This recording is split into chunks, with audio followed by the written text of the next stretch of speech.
हाँ जी, good afternoon. क्या पढ़ रहे थे? एकीकरण। बताओ देखे, आजादी के टाइम कितनी रियासतें थी, कितने ठिकाने? नाम बोलो देखे।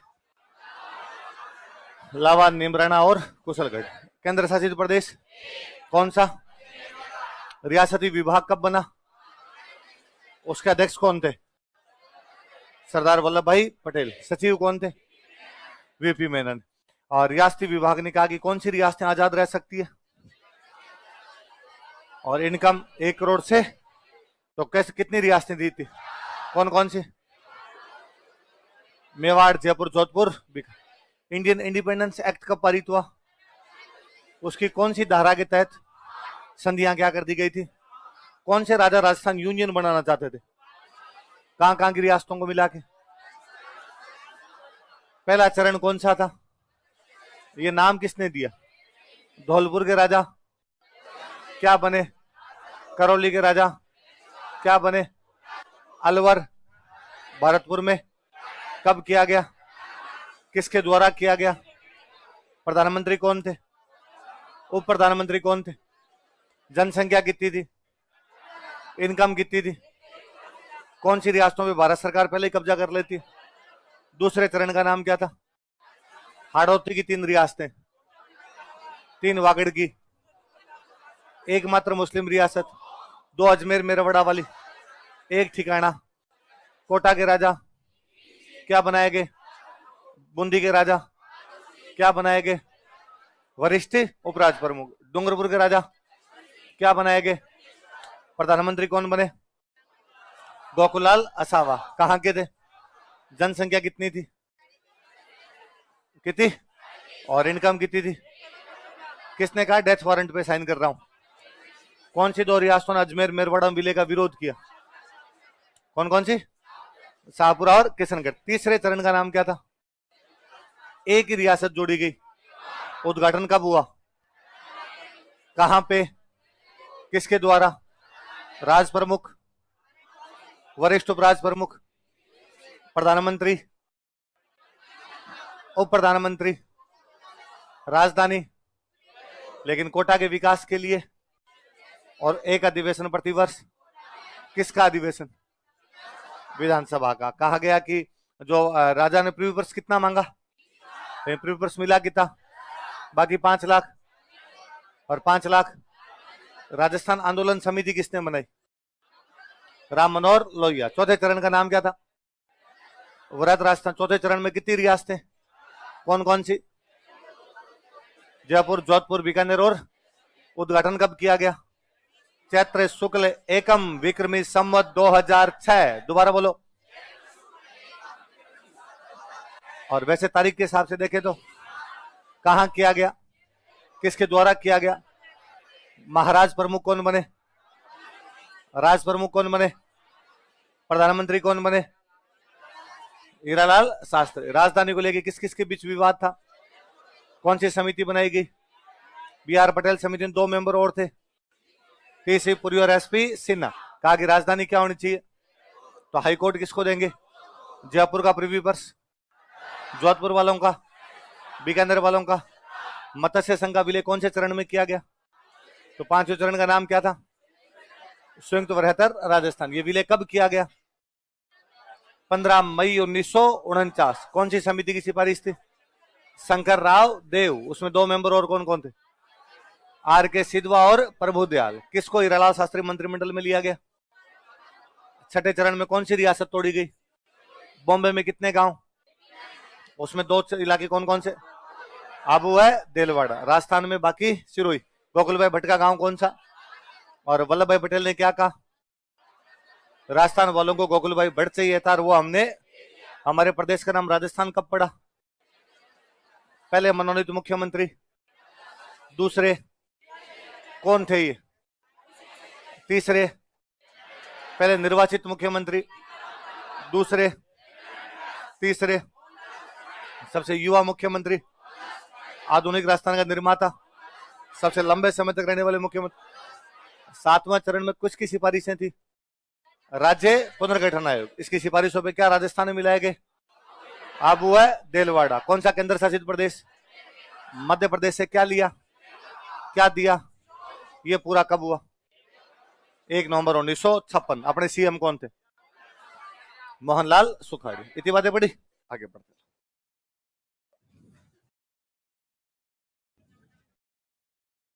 हाँ, प्रजामंडल का नहीं कराऊंगा, अब बताओ राजी, लिखो आगे। क्या लिखा लास्ट में? हाँ भाई, 7वां चरण कंप्लीट हुआ ना। अब 2-3 बातें सुनो। हमने 2 इलाके लिए। एक इलाका तो हमने लिया अबू देलवाड़ा, एक बड़ा इलाका लिया हमने अजमेर मेरवाड़ा। अबू देलवाड़ा में पंगा था, अजमेर मेरवाड़ा में क्या पंगा? बीच में पड़ा है, आपका ही है, आपको लेना था। लेकिन अबू देलवाड़ा किसको दिए हुए थे? बॉम्बे। बॉम्बे से आपको वापस लेने। तो हमने, राजस्थान सरकार ने, मोहनलाल सुखाड़िया सरकार ने एक समिति बनाई। उस समिति में 2 मेंबर थे। एक तो थे मुनि जिनविजय सूरी। कौन मेंबर है? एक जैन मुनि हुआ करते जिनका नाम क्या था? मुनि जिनविजय सूरी। और एक इतिहासकार थे, उनका नाम था दशरथ शर्मा। नाम याद है आपको? ये 2 बंदे थे। इन 2 बंदों को हमने दिल्ली भेजा, राज्य पुनर्गठन आयोग के पास। ये दोनों बंदे दिल्ली गए। दिल्ली जाके राज्य पुनर्गठन आयोग से बातचीत की। राज्य पुनर्गठन आयोग किसने बना रखा है? भारत सरकार। राजस्थान सरकार ने अपनी जो समिति भेजी है वो कौन सी है? मुनि जिनविजय सूरी समिति। उसमें मेंबर और कौन है? किसके विलय के लिए? अबू देलवाड़ा। हमने इनको भेजा कि जाओ और जाके भारत सरकार को कहो, राज्य पुनर्गठन आयोग को कहो कि अबू देलवाड़ा हमारे हैं। मुनि जिनविजय सूरी गए, उन्होंने जाके कहा कि साहब ये देलवाड़ा में जैन मंदिर है, मैं खुद जैन हूँ, ये हमारे हैं साहब, इधर तो राजस्थान वालों को। दशरथ शर्मा ने चौहानों पे किताब लिख रखी थी। किस पे लिख रखी? और सिरोही में चौहानों का राज था। तो उनका साहब सिरोही में चौहानों का राज था, चौहान राजस्थान के थे, तो आप गुजरात में कैसे दे सकते हो? ये भी हमें दिया जाए। इस समिति ने बाद में कहा, तो राज्य पुनर्गठन आयोग ने अबू देलवाड़ा किसको दे दिए? राजस्थान। तो कोई पूछेगा अबू देलवाड़ा को राजस्थान में मिलाने के लिए हमने कौन सी समिति बनाई थी? मेंबर कौन थे उसमें? याद रहेगी बात, लाइन चेंज कर लिखो। अबू देलवाड़ा के विलय के लिए, for merger of Abu Delwara,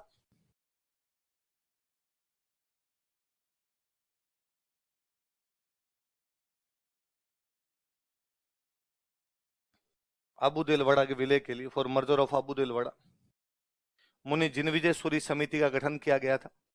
मुनि Jinvijay Suri committee was formed. मुनि जिनविजय सूरी समिति का गठन किया गया था।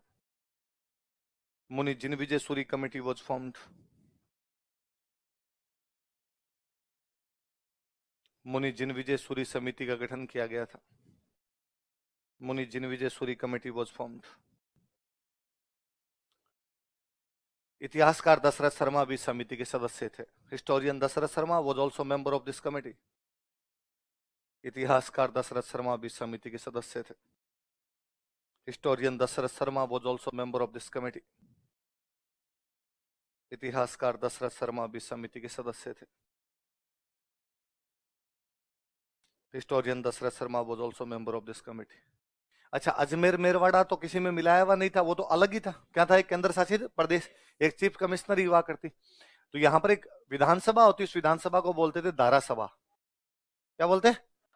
जैसे आज भी ना कई केंद्र शासित प्रदेश ऐसे हैं जिनके पास खुद की विधानसभा, जैसे दिल्ली केंद्र शासित प्रदेश है पर उनके पास खुद की क्या है? विधानसभा।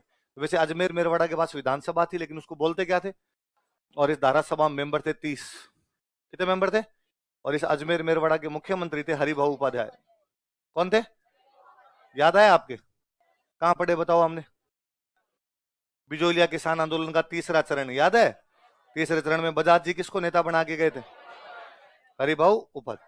ये यहाँ के सीएम हुआ करते। अब बात आएगी साहब अजमेर मेरवाड़ा किस में मिलाया जाए? राजस्थान। तो हरिभाऊ उपाध्याय खड़े हुए, इन्होंने कहा कि नहीं साहब, अजमेर मेरवाड़ा को राजस्थान में नहीं मिलाना चाहिए। क्यों नहीं मिलाना चाहिए? का छोटे राज्य होते हैं तो उनका विकास तेज गति से होता है, और यदि छोटे राज्यों को बड़े राज्यों में मर्ज कर दिया जाता है तो उनका डेवलपमेंट ब्लॉक हो जाता है, उनका विकास उतनी तेज गति से नहीं होता। अजमेर मेरवाड़ा छोटा है, छोटा रहेगा तो विकास तेज गति से होगा, राजस्थान में मिल जाएगा तो विकास तेज गति से। जनता मुस्कुराई। जनता ने कहा कि सर अजमेर के विकास का तो पता नहीं, आपका तो पक्का ही रुक जाएगा, क्योंकि आप अभी तो अजमेर के मुख्यमंत्री हो और राजस्थान में आपको कोई भी मुख्यमंत्री। लिखो, अजमेर मेरवाड़ा पहले केंद्र शासित प्रदेश था। अर्लियर अजमेर मेरवाड़ा वो जो चीफ कमिश्नरी। अजमेर मेरवाड़ा पहले केंद्र शासित प्रदेश था। अर्लियर अजमेर मेरवाड़ा वो जो चीफ कमिश्नरी। अजमेर मेरवाड़ा पहले केंद्र शासित प्रदेश था। अर्लियर अजमेर मेरवाड़ा वो जो चीफ कमिश्नरी। तथा यहाँ 30 सदस्यों की धारा सभा होती थी एंड देयर वाज ए धारा सभा विद 30 मेंबर्स। तथा यहाँ 30 सदस्यों की धारा सभा होती थी एंड देयर वाज ए धारा सभा with 30 members.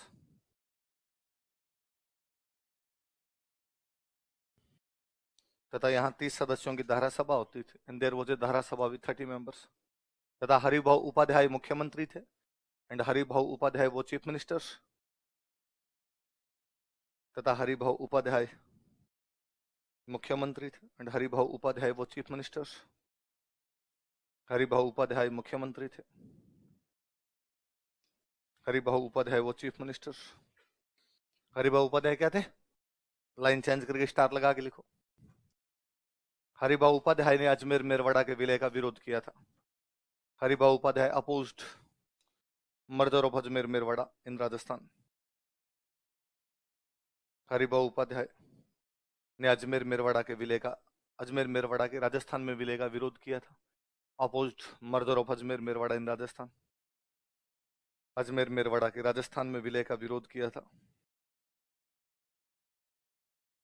Opposed merger of Ajmer Merwara in Rajasthan. हमने शामिल किया, शामिल करके अजमेर मेरवाड़ा को जिला बना दिया। अजमेर मेरवाड़ा अपने राजस्थान का 26वां जिला था। कौन सा जिला? 25 पहले थे। अजमेर कौन सा जिला बना था? 26। लिख लो। अजमेर राजस्थान का 26वां जिला था। अजमेर वो 26th district of Rajasthan. Ajmer Rajasthan का 26वां जिला था। अजमेर वो 26th district of Rajasthan. Ajmer Rajasthan का 26वां जिला था। कौन सा जिला था? कौन सा? अजमेर। अच्छा, हरिभाऊ उपाध्याय ने पहले तो कहा मैं सीएम बनूंगा। पहले तो कहा इसको मुझे सीएम बनाया जाए, तो कहा भाई सीएम तो मोहनलाल सुखाड़िया आपको नहीं बनाएंगे, कहा वोटिंग करवा लो मेरे में और सुखाड़िया में। फिर जय नारायण व्यास ने समझाया उपाध्याय जी को कि वोटिंग करा मत लेना, फालतू में दौड़ों में धूड़ गिर जाएगी। मैंने करवाई थी थोड़े दिन पहले, छोरा बदमाश है, ये जीत जाएगा पक्का पक्का। तो बाद में कहा कि अजमेर को राजधानी बनाओ। अजमेर क्या बनाओ? अब पंगा हो गया कि राजधानी इतने सालों से जयपुर थी, अब क्या बननी चाहिए? अजमेर। उन्होंने कहा देख लो साहब, अंग्रेजों के टाइम में राजधानी कौन सी थी? अजमेर। पृथ्वीराज चौहान के टाइम में कौन सी थी? अजमेर। तुर्कों, मुगलों, मराठों ने अपनी राजधानी कहाँ रखी थी? अजमेर। आज भी राजस्थान का हरिद्य क्या कहलाता है? अजमेर। तो राजस्थान की राजधानी कौन सी होनी चाहिए? अजमेर। सरकार फिर फंस गई। सरकार जब फंसती है तो बनाती है समिति। देखो, जयपुर तथा अजमेर में राजधानी को लेकर विवाद था। There was a dispute between Jaipur and Ajmer regarding capital. Jaipur तथा अजमेर में राजधानी को लेकर विवाद था। There was a dispute between Jaipur and Ajmer regarding capital. Jaipur तथा अजमेर में राजधानी को लेकर विवाद था। There was a dispute between Jaipur and Ajmer regarding capital. अतः इसके समाधान के लिए सो टू रिजोल्व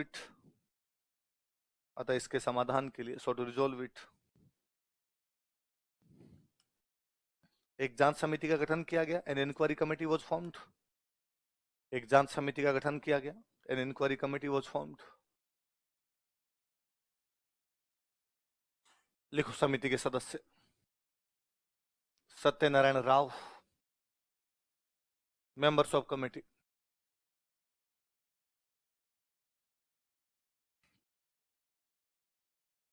वी विश्वनाथन,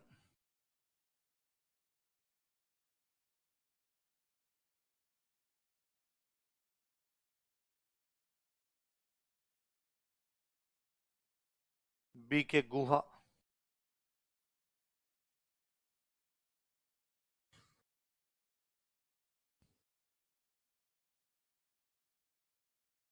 पहला बंदा है वो अध्यक्ष है, तो सत्यनारायण राव इसके क्या थे? अध्यक्ष। तो जयपुर जोधपुर में विवाद हुआ तब तो बनी थी बी आर पटेल। जयपुर अजमेर में विवाद हुआ तो कौन सी बनी? सत्यनारायण राव। दो मेंबर और कौन कौन है इसके? बी विश्वनाथन और बी के।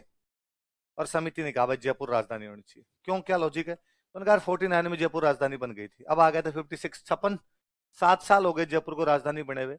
अब जयपुर में सारे आईएएस शिफ्ट कर दिए, सारे मंत्री वहां पर है, विधानसभा वहां पर है, सारा सेक्रेटरीट वहां पर है, बिल्डिंग्स वगैरह सारी सरकार की वहां है। अब पूरी की पूरी मशीनरी को अजमेर लाना फिजिबल नहीं, इसलिए राजधानी क्या रहेगी? जयपुर।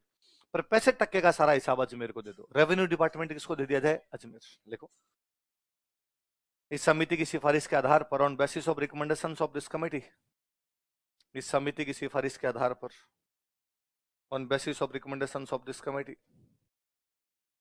इस समिति की सिफारिश के आधार पर, on basis of recommendations of this committee. अब नीचे 1 2 3 4 लगा लेना, डैश लगा दो उसके आगे, पर के बाद डैश लगाओ, फिर 1 नंबर लगा लो। राजधानी बराबर जयपुर, राजधानी बराबर जयपुर।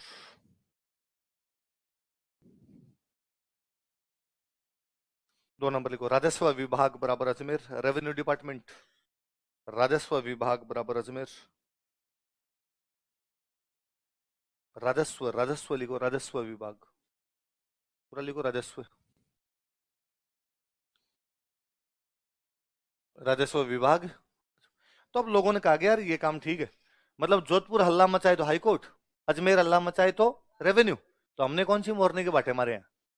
तो फिर कहा अरे शांत रहो यार, का बीकानेर वाले पूरे राजस्थान को एजुकेशन देंगे। लिखो शिक्षा विभाग, मंत्रालय नहीं विभाग। तो कौन बोली, मैं ना बोली सर, तो लिखा शिक्षा विभाग अजमेर, अजमेर का बीकानेर, शिक्षा विभाग एजुकेशन डिपार्टमेंट किसको दिया गया, बीकानेर। कहा गया बीकानेर वाले पूरे राजस्थान को क्या देंगे, इसलिए मैं आपको पढ़ाता हूं। ये संविधान में लिखा हुआ है ना, नहीं लिखा होता तो क्यों पढ़ाता मैं, पर संविधान तो मानना होता ना, प्रत्येक नागरिक को संविधान का पालन करना चाहिए, मैं कर रहा हूँ। कैसा बीकानेर वाले क्या देंगे, शिक्षा, तो दिल पे पत्थर रख के भी मैं आपको पढ़ा, किसका जी करे वरना, लेकिन पढ़ाना पड़ता है, संविधान में लिखा हुआ है। क्या भरतपुर वाले सबको एग्रीकल्चर सिखाएंगे, लिखो कृषि विभाग भरतपुर, कृषि विभाग भरतपुर, एग्रीकल्चर डिपार्टमेंट। कोटा वालों को कहा गया यार तुम्हारे उधर वन वन ठीक है थोड़े, तो वन एवं सहकारी, फॉरेस्ट एंड कोऑपरेटिव डिपार्टमेंट, वन एवं सहकारी विभाग कोटा, फॉरेस्ट एंड कोऑपरेटिव डिपार्टमेंट, वन एवं सहकारी विभाग, फॉरेस्ट एंड कोऑपरेटिव डिपार्टमेंट। कहां पर, कोटा, कोटा के अंदर। तो मेवाड़ वाले उधर पास ही दोनों का 734 में मतलब कोई इज्जत नहीं, मतलब 1200 साल पुराना देश ऐसा। अरे कहे यार का विले पत्र फाड़ दें, अरे रुको यार। खनिज, खनिज, खनन विभाग आपको देंगे, लिख लो खनन विभाग, माइनिंग डिपार्टमेंट, खनन विभाग उदयपुर, माइनिंग डिपार्टमेंट, खनन विभाग उदयपुर। किसको दिया गया खनन विभाग, याद रह जाएगी सारी बातें। और सुनो देखो थोड़ी बात, ये जो राज्य पुनर्गठन आयोग है ना, इसने एक बड़ी जोरदार सिफारिश दी थी। भारत में 1956 से पहले 4 प्रकार के राज्य थे। कितने प्रकार के राज्य थे, 4 प्रकार राज्य थे, ए बी सी डी। ए के अंदर वो आएंगे जो अंग्रेज बना के गए थे, ब्रिटिश प्रोविंस, ब्रिटिश प्रांत, क्या आएंगे ब्रिटिश। बी में वो आएंगे जो राजाओं के राज्य थे, लेकिन बाद में भारत में शामिल हुए तो भारत सरकार ने बना दिए, देसी रियासतें, क्या आएगी। जैसे ए में क्या आएंगे, ए में आएंगे बंगाल, बिहार, उड़ीसा, ये अंग्रेजों के टाइम के। बी के अंदर क्या आएंगे, राजस्थान, भाई पहले राजाओं का था, भारत सरकार ने क्या बना दिया उसको अपना राज्य। सी में क्या आएंगे, जो केंद्र शासित प्रदेश थे, जैसे अजमेर, मेरवाड़, ये जो भी अपने हुआ करते। डी में केवल एक क्या था, अंडमान निकोबार, अंडमान निकोबार किस में डाल रखा था, डी। अब उन्होंने कहा कि ये जो ब्रिटिश प्रांत है इनके अंदर तो बनते हैं राज्यपाल, क्या बनेंगे इनमें, तो राजाओं वाले में बढ़ेंगे राज प्रमुख, क्या बनेंगे। तो इससे पता चलता है कि राज प्रमुख बन रहा है इसका मतलब ये राजाओं वाला है, राज्यपाल बन रहा है इसका मतलब ये अंग्रेजों वाला।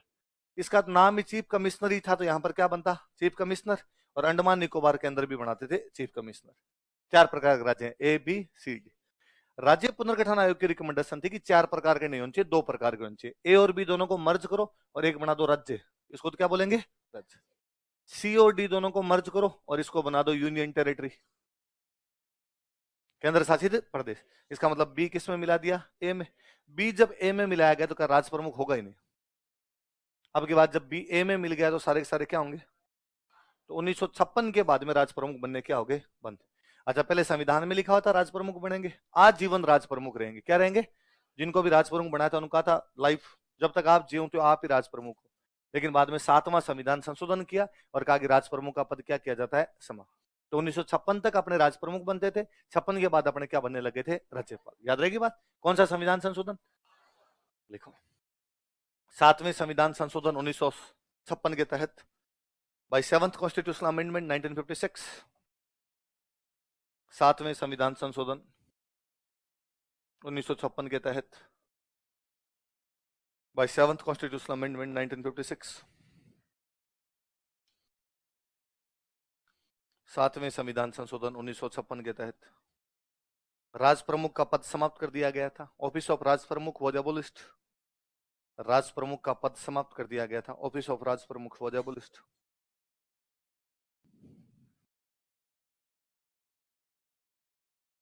राज प्रमुख का पद समाप्त कर दिया गया था। ऑफिस ऑफ राज प्रमुख वॉज एबोलिश्ड। तो अपने राज्यपाल बना दिए गए सरदार गुरुमुख निहाल सिंह। कौन बना दिए गए? सरदार, लिख लो, सरदार गुरुमुख निहाल सिंह राजस्थान के पहले राज्यपाल थे। Sardar Gurmukh Nihal Singh was first governor of Rajasthan. Sardar Gurmukh Nihal Singh Rajasthan के पहले राज्यपाल थे। Sardar Gurmukh Nihal Singh was first governor of Rajasthan.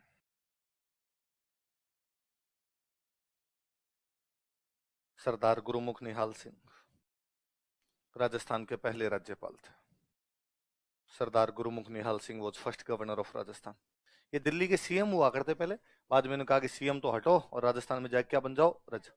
अच्छा, अपने राजाओं को दो चीजें दी हुई थी। एक तो राजाओं को दिए थे पद, पद तो ये थे राज प्रमुख करिए। राजाओं को दूसरी चीज मिली हुई थी, प्रिवी पर्स। क्या मिले हुए थे? अच्छा, राज प्रमुख अपने पहले राज प्रमुख कौन बने? सवाई मान सिंह। और सवाई मान सिंह कहा था आजीवन रहोगे, लेकिन बीच में उनको 1956 में हटा दिया। हटाया तो सवाई मान सिंह ने नेहरू जी से पूछा कि नेहरू जी, संविधान में आपने लिखा था कि राज प्रमुख अपने पद पे आजीवन रहेंगे, मेरा जीवन तो पड़ा ही है, बीच में ही आपने हटा दिया। तो नेहरू जी ने वापस एक सिंगल लाइन का रिप्लाई भेजा कि सवाई मान सिंह जी, संविधान कभी भी पत्थर नहीं हो सकता।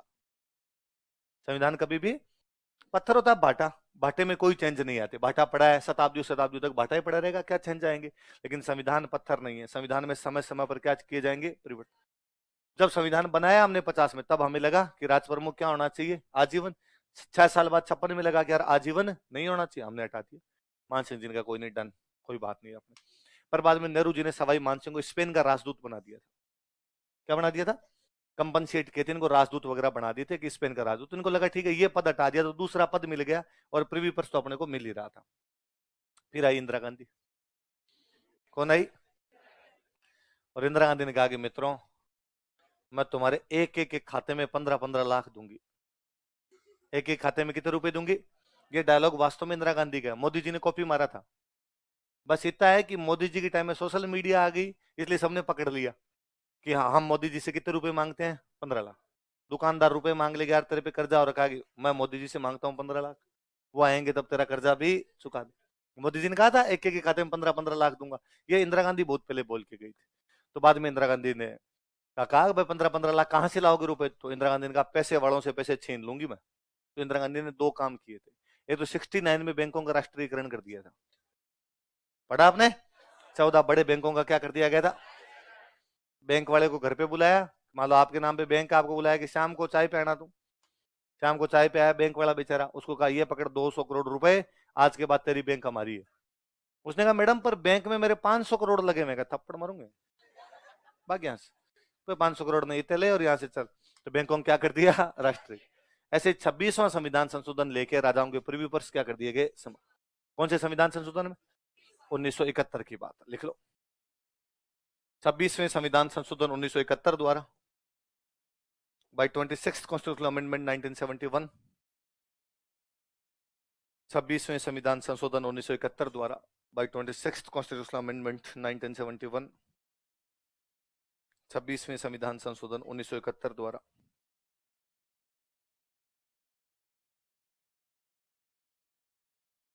राजाओं के प्रीव्यू पर समाप्त कर दिए गए थे। Preview purchase of Kings for एबोलिस्ट, राजाओं के प्रीव्यू पर समाप्त कर दिए गए थे। Preview purchase of Kings for एबोलिस्ट, राजाओं के प्रीव्यू पर समाप्त कर दिए गए थे। Preview purchase of Kings for एबोलिस्ट, राजाओं के प्रीव्यू पर क्या कर दिए गए थे, समाप्त कर दिए गए। तो पद कब समाप्त किए गए? 7वें में। ये कब किए गए? 26वें में। पद कब किए गए? 1956। ये कब किए गए? 1901। पर जब ये समाप्त किए ना तो राजा बड़े नाराज हुए और राजाओं ने कहा कि यार ये क्या तरीका है। भारत सरकार ने जब हमें कहा था कि आप विलय करो, हमने विलय किया। खजाना दो, हमने खजाना दिया। सेना दो, हमने सेना दी। बिल्डिंग दो, हमने बिल्डिंग दे दी। हथियार दो, हमने हथियार दे दिए। और भारत सरकार ने दो चीजें दी थी हमें, एक दिया था पद और एक क्या दिए थे, प्रिव्यू पर्स। पद तो आपने 56 में ले लिए, तो भी हमने कुछ नहीं कहा कि चलो कोई बात नहीं। पर यार ये कैसे कर सकते हो, हमने इतना कुछ दिया, उसके बदले में आप पेंशन भी नहीं दोगे। तो राजा कोर्ट में चले गए और भारत सरकार पे केस किए कि सरकार हमारी प्रॉपर्टी खा गई और सरकार ने हमारी बिल्डिंग्स ले ली। तो खूब सारे राजाओं ने वो मुकदमे वापस जीते हो रहे हैं। जैसे पहले राजस्थान की हाई कोर्ट की जो बिल्डिंग थी वो जोधपुर के राजा की बिल्डिंग थी, लेकिन अब जोधपुर राजा ने बिल्डिंग जीत ली, खाली करो। तो आजकल राजस्थान सरकार अपना हाईकोर्ट अलग से बनवा रही है। राजा कहा भाई आप क्या करोगे बिल्डिंग, उन्होंने कहा मैं गोरों को बिठा के चाय पिला दूंगा, मैं होटल बना लूंगा इसका, लेकिन तुमको तो ये बिल्डिंग मैं नहीं दूंगा। ऐसे शायद अलवर वाले राजा अपना मुकदमा जीत के उन्होंने अपनी बिल्डिंग ले ली। ऐसे कई राजाओं ने मुकदमे करके अपनी बिल्डिंग्स वगैरह वापस ले ली थी। तो ये उनके नाराज होने का बड़ा कारण कौन सा संविधान संशोधन था? याद रहेगी दोनों बातें, 7वां संविधान संशोधन और दूसरा कौन सा, 26वां संविधान संशोधन। याद रहेंगे दोनों? चलो और सुनना, ऊपर मैंने एक लिखवाया राज्य पुनर्गठन आयोग, बताया इस राज्य पुनर्गठन आयोग में कौन कौन मेंबर थे, यही लिख लेते हैं अपने, लिख लो। राज्य पुनर्गठन आयोग के सदस्य, members of state reorganisation commission, राज्य पुनर्गठन आयोग के सदस्य, members of state reorganisation commission. एक थे फजल अली,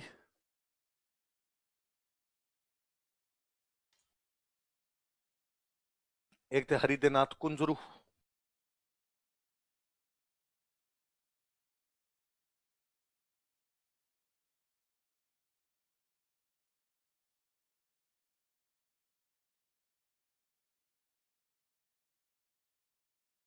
एक थे के एम पन्नीकर।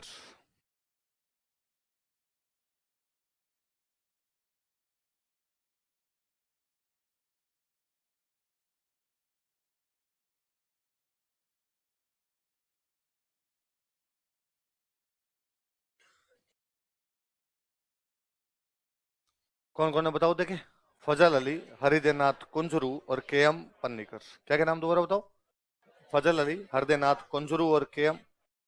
तो अब अध्यक्ष कौन हो गए इसके? तो कभी राज्य पुनर्गठन आयोग ना दे के वो दे देगा फजल अली आयोग। कौन सा आयोग? एक ही बात है, भले राज्य पुनर्गठन आयोग बोल दो, भले इसको क्या बोल दो आप, फजल। लास्ट वाले कौन है? केएम। ये केएम पन्नीकर संविधान सभा के सदस्य थे और संविधान सभा में गए थे बीकानेर की तरफ से। किसकी तरफ से? कि जब संविधान सभा बनी तो राजाओं को कहा भाई अपने मेंबर भेजो, तो बीकानेर के राजा ने बोला जो मेंबर भेजाओ, मेंबर कौन था? याद रहेगी बात। तो केएम पन्नीकर राजस्थान की कौन सी रियासत का संविधान सभा में प्रतिनिधित्व करते थे? बीकानेर, लिख लो कोष्टक में। बीकानेर से संविधान सभा के सदस्य, member of constitutional assembly from Bikaner. Bikaner से संविधान सभा के सदस्य, member of constitutional assembly from Bikaner. Bikaner से संविधान सभा के सदस्य,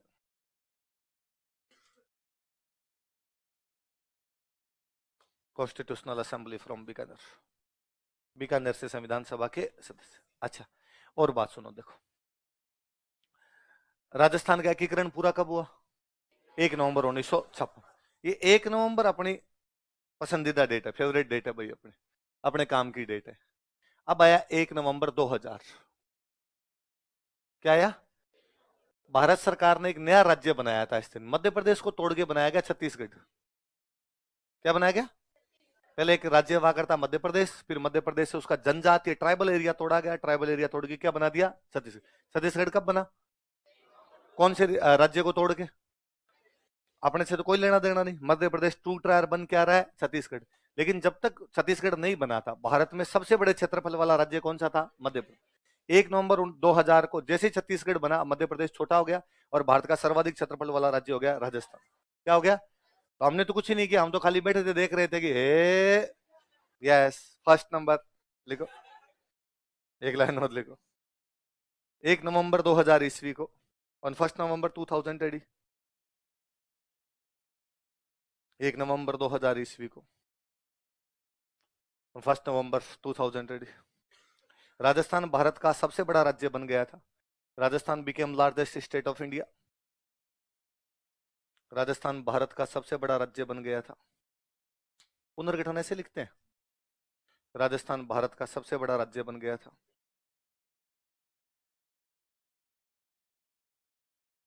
यार कल तो बताया मैंने, पढ़ता नहीं है मतलब ऑनलाइन वाली। इसका मतलब क्या होता है, 1 नवंबर 2000 को राजस्थान भारत का सबसे बड़ा राज्य बन गया था। Rajasthan became largest state of India. कोष्टक में लिख लो, क्योंकि इस दिन मध्य प्रदेश से छत्तीसगढ़ अलग किया गया था। Because on this day Chhattisgarh was separated from Madhya Pradesh, क्योंकि इस दिन मध्य प्रदेश से छत्तीसगढ़ अलग किया गया था। Because on this day Chhattisgarh was separated from Madhya प्रदेश।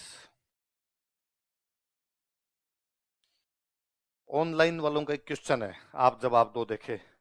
वल्लभ भाई पटेल आबू और देलवाड़ा को गुजरात में मिलाने पर क्यों जोर दे रहे थे? क्योंकि आबू और देलवाड़ा दोनों पर्यटक स्थल है। आबू में क्या था, हिल स्टेशन, और देलवाड़ा में क्या थे, जैनों के मन।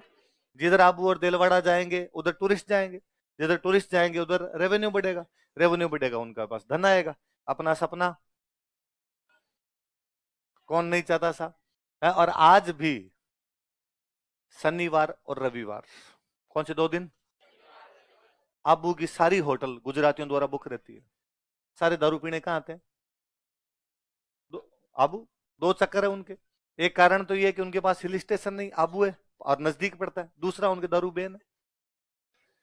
अब गुजराती इतने ज्यादा आने लगे आबू कि आजकल आबू के सारे होटल बुक हो जाते हैं। इसलिए आजकल दूसरा डेस्टिनेशन है उदयपुर। इसलिए यदि आप शनिवार रविवार को उदयपुर चले जाओ तो आपको होटल नहीं मिलेंगे। अब उदयपुर भी बुक रहने लग गया, तो आजकल तीसरा डेस्टिनेशन बना हुआ रणकपुर और कुंभलगढ़।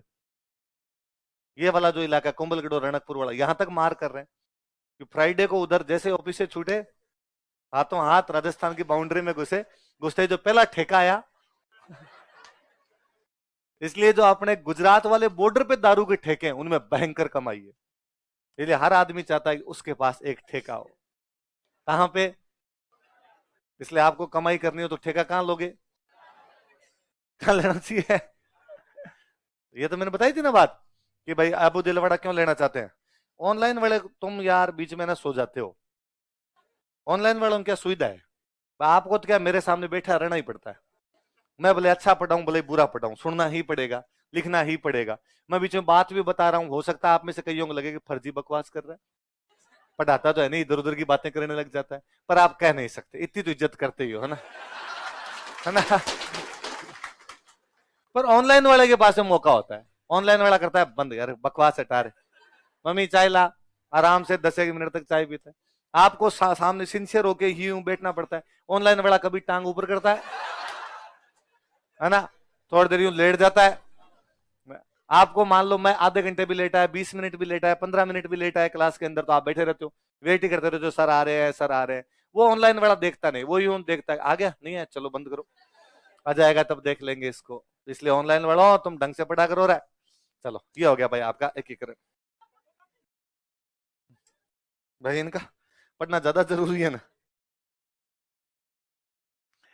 अगला टॉपिक लिखो, राजस्थान के स्वतंत्रता सेनानी, freedom fighters of Rajasthan.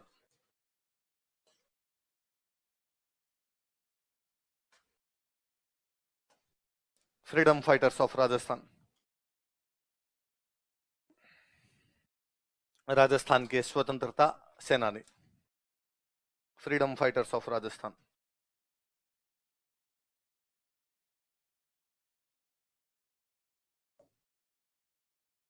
Freedom fighters of Rajasthan. 1 number लगा के लिखो, अर्जुन लाल सेठी।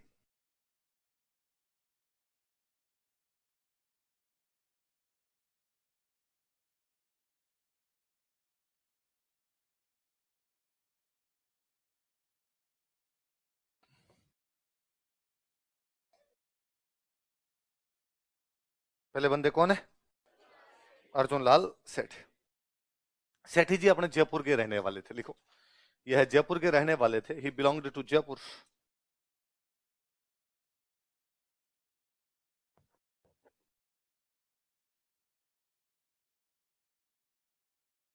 ये अपने महाराजा कॉलेज है। इन्होंने महाराजा कॉलेज से ग्रेजुएशन किया था, बीए पास किया था। उस टाइम बीए पास करना बहुत बड़ी बात थी भाई, देख लो। इन्होंने महाराजा कॉलेज से ग्रेजुएशन किया था। ही completed his graduation from Maharaja college. इन्होंने महाराजा कॉलेज से ग्रेजुएशन किया था। ही completed his graduation from Maharaja college. इन्होंने महाराजा कॉलेज से ग्रेजुएशन किया था। He completed his graduation from Maharaja College. Maharaja college से क्या किया था? ग्रेजुएशन किया था। पढ़े लिखे लोग कम युवा करते, ग्रेजुएट बंदा मिल जाए और चाहिए क्या? जयपुर के पास में एक ठिकाना पड़ता था चोमू। कौन सा ठिकाना था? और यहाँ चोमू के सामंत हुआ करते, उनका नाम था देवी सिंह। क्या नाम था? तो ये देवी सिंह जी के सचिव बन गए। क्या बन गए देवी सिंह जी के? कि उनके सचिव के रूप में काम करना शुरू कर दिया। लिखो, यह है चोमू के सामंत देवी सिंह के सचिव थे। He was secretary of Devi Singh feudal lord of Chomu. Chomu के सामंत देवी सिंह के सचिव थे। He was secretary of Devi Singh feudal lord of Chomu.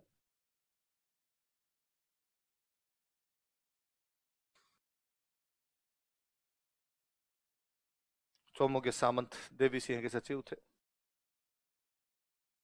उन दिनों जयपुर में पड़ता है चोमू। जयपुर में अपने राजा हुआ करते, उनका नाम था माधो सिंह सेकंड। क्या नाम था? राजा को पता चला गया अर्जुन लाल जी बड़े इंटेलिजेंट आदमी है, आजकल चोमू में सचिव बने हुए। तो इन राजा ने कहा, माधो सिंह जी ने कहा कि अर्जुन लाल जी यार क्या छोटी मोटी नौकरी कर रहे हो, आप तो मेरे पास आ जाओ, मैं आपको प्रधानमंत्री बना दूंगा जयपुर का। क्या बना दूंगा? तो कौन इनको प्रधानमंत्री बनाना चाहते थे? जयपुर महाराजा माधो सिंह सेकंड। पर अर्जुन लाल जी ने कहा कि नहीं, यदि अर्जुन लाल नौकरी करेगा तो अंग्रेजों को देश से बाहर कौन निकालेगा? क्या कहा? यदि अर्जुन लाल नौकरी करेगा तो अंग्रेजों को देश से बाहर। तो माधो सिंह जी ने कहा पहले ये करके देख लो आप। लिखो, जयपुर महाराजा माधो सिंह सेकंड। जयपुर महाराजा माधो सिंह सेकंड इन्हें जयपुर का प्रधानमंत्री बनाना चाहते थे। Wanted to appoint him PM of Jaipur. इन्हें जयपुर का प्रधानमंत्री बनाना चाहते थे। Wanted to appoint him PM of Jaipur.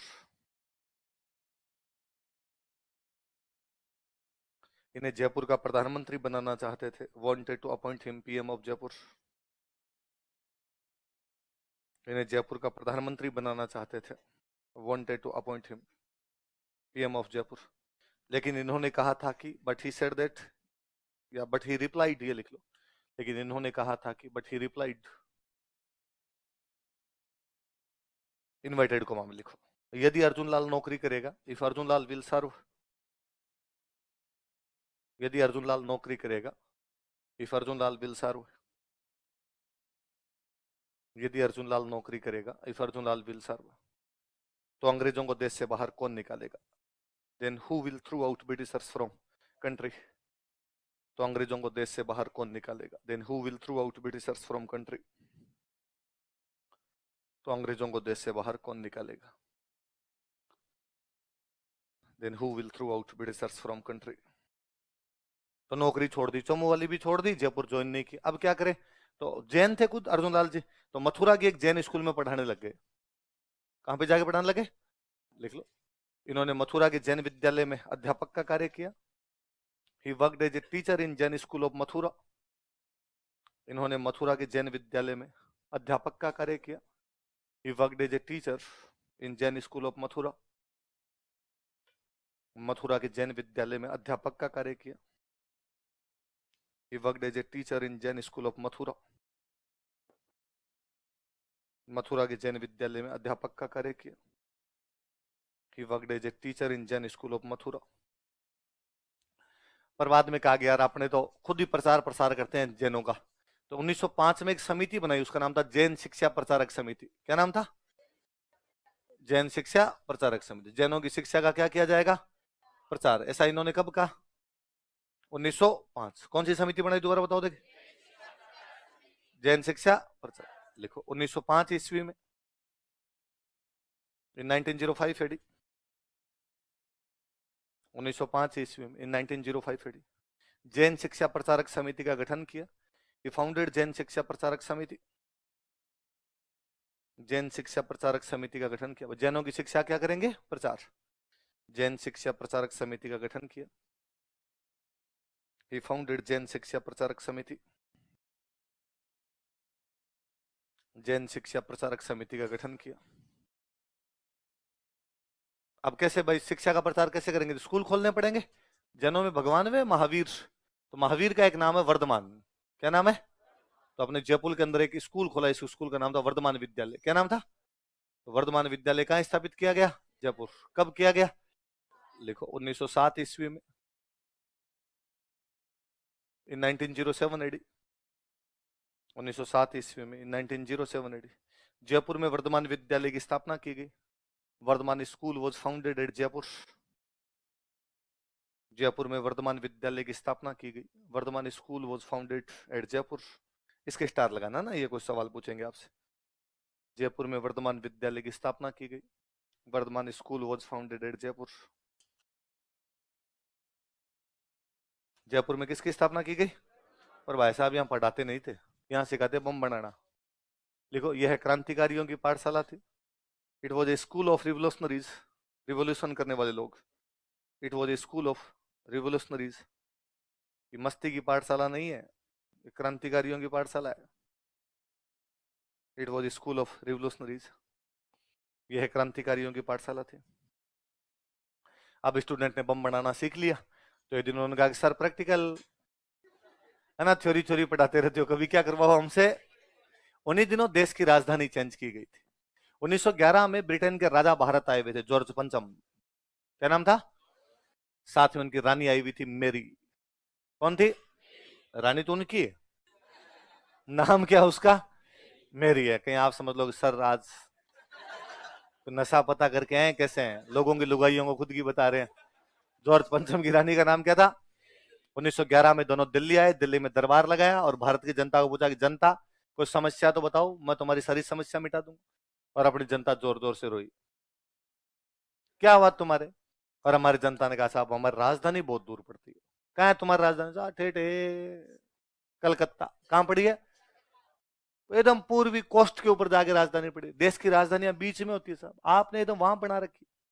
George पंचम ने अंग्रेजों का गवर्नर जनरल पास में खड़ा था, लॉर्ड होर्डिंग। क्या नाम था?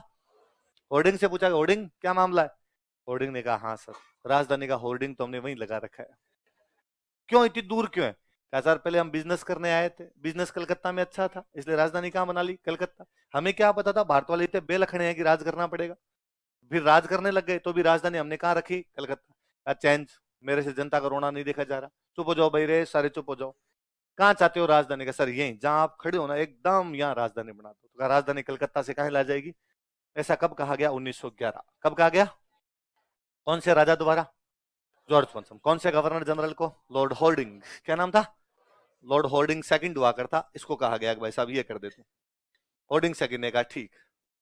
अब 1911 में ये बात हो गई। साल भर अंग्रेजों ने राजधानी तैयार करने में लगाया, बिल्डिंग बिल्डिंग बनाई उन्होंने। 1912 में का राजधानी लाएंगे। वो 23 दिसंबर 1912 का दिन था। कब का दिन था? 23 दिसंबर 1900। भारत में बहुत बड़े क्रांतिकारी वे रास बिहारी बोस। क्या नाम था? और रास बिहारी बोस प्लानिंग कर रहे हैं कि जब गवर्नर जनरल राजधानी में आएगा तो क्यों ना उसका स्वागत किया जाए। तब पक्का। और इधर स्वागत की पूरी तैयारियां की जा रही थी। कहा साहब नए नए लड़के रिक्रूट किए जाएं जो स्वागत कर सके। और वर्धमान विद्यालय वालों ने कहा कि हमारे स्टूडेंट तैयार है ना, इनको स्वागत करना आता है ढंग के, तो इनको एक बार मौका दो। रासबेरी बोस ने कहा ठीक है दिल्ली भेज दो। अब उधर से लॉर्ड होर्डिंग बेचारा कलकत्ता से दिल्ली आया। दिल्ली तक गाड़ियों में बैठ के, जैसे दिल्ली के अंदर पहुंचे कहा गाड़ी रोक लो। अब भाई हाथी पे बैठ के जाएगा। जैसे पहले राजाओं के जुलूस निकलते थे हाथियों पे बैठ के, वैसे मैं राजा हूँ, भारत का गवर्नर जनरल हूँ। हाथी मंगवाया गया।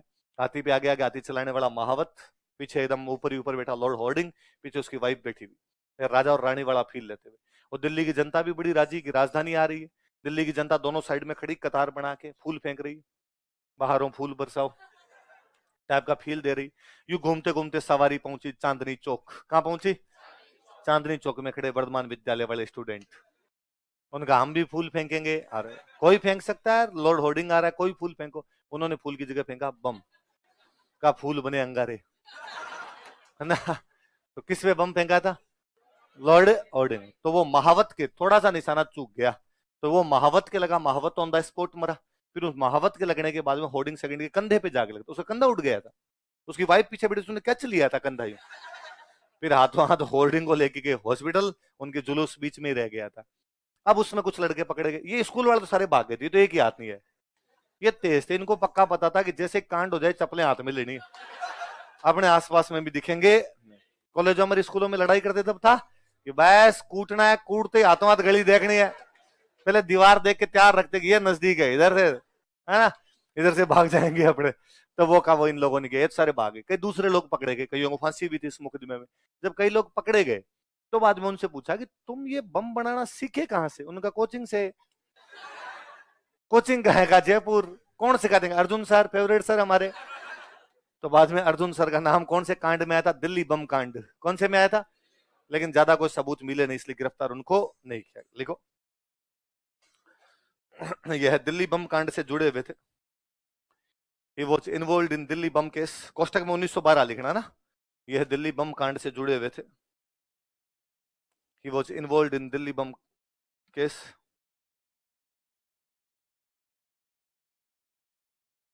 दिल्ली बम कांड से जुड़े हुए थे। He was involve in Delhi bomb case. Delhi bomb कांड से जुड़े हुए थे। अब भाई का क्रांति तो बड़ी करनी पड़ेगी, फरार वरार चल रहे हैं सारे। अब क्रांति के लिए क्या चाहिए? पैसे। पैसे कहां से लाए? सारे पकड़ दे।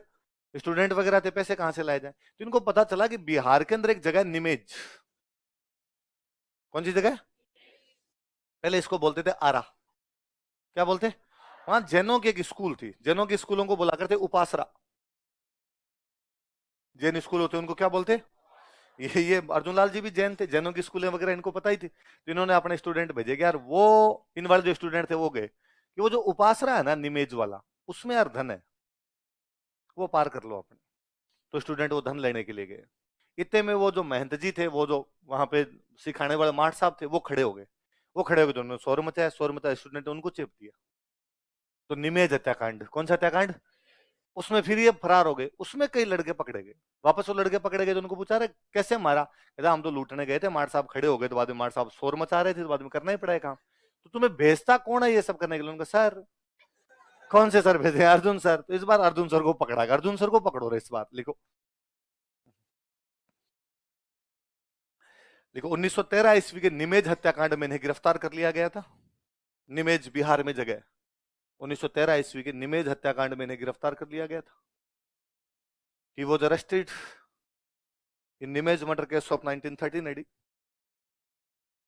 1913 ईस्वी के निमेज हत्याकांड में इन्हें गिरफ्तार कर लिया गया था। He was arrested in Nimaj murder case of 1913 AD. 1913 ईस्वी के निमेज हत्याकांड में, निमेज बिहार में, निमेज हत्याकांड में इन्हें गिरफ्तार कर लिया गया था। He was arrested in Nimaj murder case of 1913 AD. अंग्रेजों ने पकड़ा और पकड़ के इनको वेल्लूर जेल भेज दिया। कौन सी जेल भेज दिया? साउथ इंडिया में तमिलनाडु के अंदर मद्रास के पास में एक जेल है, उसका नाम क्या था? लिखो, तथा इन्हें वेल्लूर जेल भेज दिया गया and was sent to Vellore jail. तथा इन्हें वेल्लूर जेल भेज दिया गया and was sent to Vellore jail, Tamil Nadu में। तथा इन्हें वेल्लूर जेल भेज दिया गया। कहां भेज दिया गया इनको? वेल्लूर जेल भेज दिया गया। वहां जेल में भाई तंग करते थे। अब जाओ, जो भी जाएंगे तो सरकार जो भी तंग करेगी, तो इन्होंने कहा भाई सरकार हमें तंग नहीं कर सकती। तो इन्होंने जेल में सरकार के खिलाफ भूख हड़ताल की थी। क्या की थी? लिख लो, इन्होंने जेल में भूख हड़ताल की थी। He did hunger strike in jail. इन्होंने जेल में भूख हड़ताल की थी। He did hunger strike in jail. इन्होंने जेल में भूख हड़ताल की थी। He did hunger strike in jail. Jail में क्या की थी? आपने कभी सुना हो तो अंग्रेज अपने भारत में कुछ कानून बनाते थे। जैसे कानून का नाम है 1909 का भारत परिषद अधिनियम, काउंसिल ऑफ इंडिया एक्ट 1909, 1919 का भारत परिषद अधिनियम। सुनते हो इसे? तो अंग्रेज जब ये कानून बनाते थे ना, उस समय जेल में जो लोग बंद होते उनको छोड़ देते, कि जेल में जो लोग बंद है उनको थोड़ा छोड़ दिया जाए, ताकि देश में माहौल बन जाए। भाई एक तो देखो भाई, अंग्रेज भले हैं, जेल में जो बंद थे उनको छोड़ दिया। ऐसे लोगों को जिन्होंने किसी का मर्डर वगैरह ना किया हो, इतने बड़े चार्ज ना, उनको क्या कर देते? छोड़ देते। या किसी आदमी को जिसकी सजा 10 साल थी, उसने 7-8 साल तो काट ली, अब 1-2 साल की बची हुई थी कि जाने दो, रब इसका व्यवहार ठीक था, इसको जाने दो आपने। तो ऐसे ज्यादातर लोगों को, जो खूंखार अपराधी नहीं होते, पॉलिटिकल प्रिजनर होते, उनको अंग्रेज छोड़ते, ताकि देश में जाके माहौल बनेगा। अंग्रेज अच्छे हैं, इतने में अपने कानून और लेके आ जाएंगे, तो पूरा देश राज्य जगह रहे, अंग्रेज बहुत अच्छे, अंग्रेज बहुत अच्छे। तो 1919 के आसपास अर्जुन लाल सेठी को क्या कर दिया गया? रिहा। अब ये बाहर आए। बाहर आते देश का माहौल ही चेंज था, क्योंकि जब ये जेल गए थे, उससे पहले भारत में 3 प्रकार की धाराएं थी। कितनी धाराएं थी? भारत में नेशनल मूवमेंट शुरू करती है कांग्रेस 1885 में। 1885 में कांग्रेस क्या शुरू करती है? राष्ट्रीय आंदोलन। कब शुरू होता है राष्ट्रीय आंदोलन? 1885। कौन शुरू करता है? ऐसा किसने बताया हमें? कांग्रेस ने। ऐसा किसने बताया? कांग्रेस ने बताया कि राष्ट्रीय आंदोलन की शुरुआत 1885 में कांग्रेस ने की थी, क्योंकि वही बनाने वाले थे भाई, हिस्ट्री लिखने वाले वही थे। तो 1885 में शुरू हुई। 1885 में जो शुरुआत में कांग्रेस के नेता थे, उन नेताओं के कुछ नाम यदि आपने कभी सुनो, दादा भाई नौरोजी, गोपाल कृष्ण गोखले, सुरेंद्र नाथ बनर्जी, व्योमेश चंद्र बनर्जी, नाम सुने होंगे। ये सारे सूटेड बूटेड लोग थे, बड़े बड़े वकील थे, आईएएस वगैरह लगे हुए लोग थे, मतलब कुल मिला के अच्छी नौकरियों वाले लोग थे। सारे इंग्लिश मीडियम वाले लोग हुआ करते, ऊपर तक एकदम कोट पैंट के बटन बंद किए हुए, टाई लगाई हुई, इधर दो पेन टांगे हुए, इधर दो फूल टांगे हुए, उस टाइप के लोग थे। कांग्रेस का अधिवेशन होता दिसंबर के महीने में 3 दिन। कौन से महीने में? कितने दिन? या 3 दिन इकट्ठे होते, बिस्लरी के पानी की बोतलें ले लेके इकट्ठे होते एकदम वहां पे, और वहां बैठ के चर्चा करते कि देश में सुधार क्या क्या होने चाहिए। और 3 दिनों तक कहते भाई देश में ये सुधार होना चाहिए, ये होना चाहिए, ये होना चाहिए, ये होना चाहिए। फिर पूरा एक मेमोरेंडम तैयार करते, ज्ञापन तैयार करते, फिर अंग्रेजों के पास जाते, और अंग्रेजों के जा गवर्नर जनरल को जा कहते मैं कम इन सर। गवर्नर जनरल कहता नहीं वेट करो एक बार थोड़ा, तो वेट करते, बाहर बैठे रहते, फिर वो कहता अंदर आ जाओ, अंदर जाते। हाँ भाई बताओ कैसे? कि सर वैसे तो हमें पता है कि आप देश में बहुत अच्छा राज कर रहे हैं, हम आपके आभारी हैं सर कि गोरी जाति हमारे देश में राज करने के लिए आई, हम चाहते हैं आप ही हमारे देश में राज करें, सर प्लीज हमारा देश छोड़ के चले मत जाना, यदि आप हमारा देश छोड़ के चले गए हम हाथाजोड़ी करके वापस लाएंगे।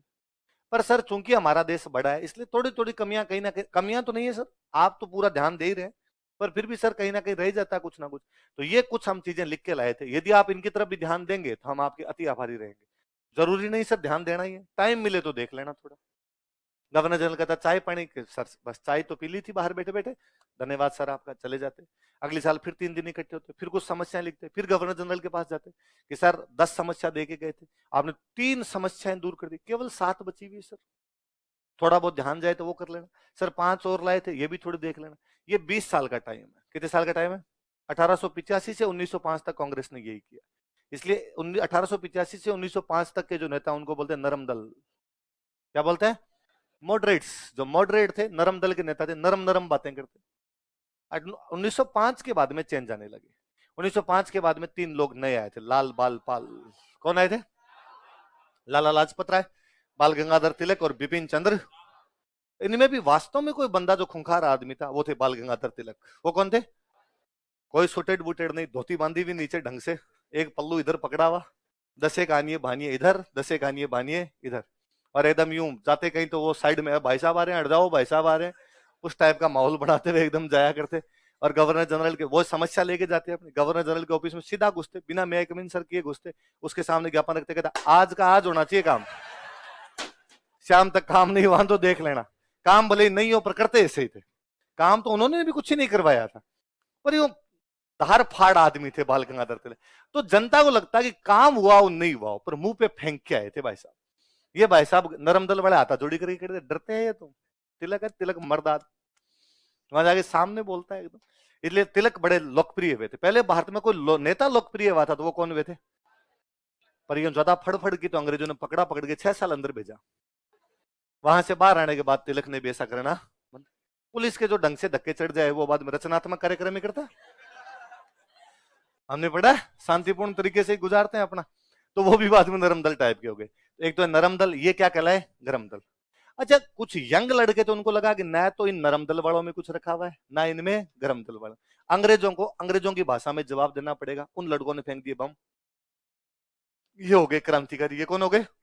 इनका तो और बुरा हुआ इनके साथ, तो इनमें तो पकड़ के ज्यादातर को फांसी लगा दी गई, इसलिए ये धारा भी समाप्त हो गई। तो जब अर्जुनलाल सेठी जेल गए थे तब अपने 3 धारा थी, या तो नरम दल के लोग थे, या गरम दल के लोग थे, या कौन थे? लेकिन जब बाहर आए तो एक नया आदमी आया हुआ है मार्केट में, मोहनदास करमचंद गांधी। कौन आए हुए? और भाई अलग ही लेवल की बात कर रहा है भाई, ना नरम दल का है ना गरम दल का, जहां लठ पड़े वहां नरम, जहां लठ ना पड़े वहां, वो सम्मिश्रण थे, वो दोनों के बीच के अंदर थे, नरम दल और गरम दल, बिटवीन द लाइंस देख पा रहे थे। और गांधी कह रहे थे कि हम अंग्रेजों के गलत कानूनों का विरोध करेंगे। किसका विरोध करेंगे? कैसे विरोध करेंगे? शांतिपूर्ण अहिंसात्मक तरीके से उनका क्या करेंगे? विरोध। जैसे क्या करोगे? जैसे हम अंग्रेजों का सामान नहीं खरीदेंगे। क्या नहीं करेंगे? अंग्रेजों का क्या कर सकते हो आप? अंग्रेजों का सामान नहीं खरीदो तो नहीं खरीदो, कोई जेल थोड़ी बेच सकता है, लट थोड़ी मार सकता है, मेरी मर्जी जिस दुकान से सामान लू।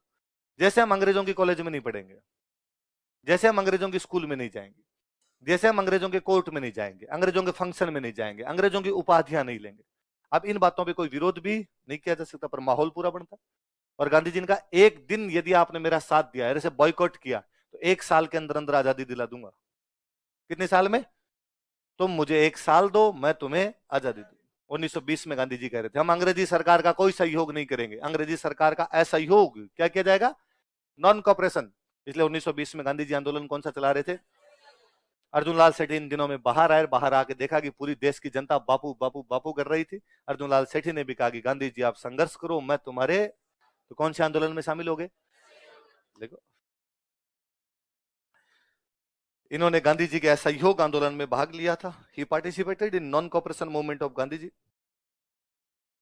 इन्होंने गांधी जी के असहयोग आंदोलन में भाग लिया था।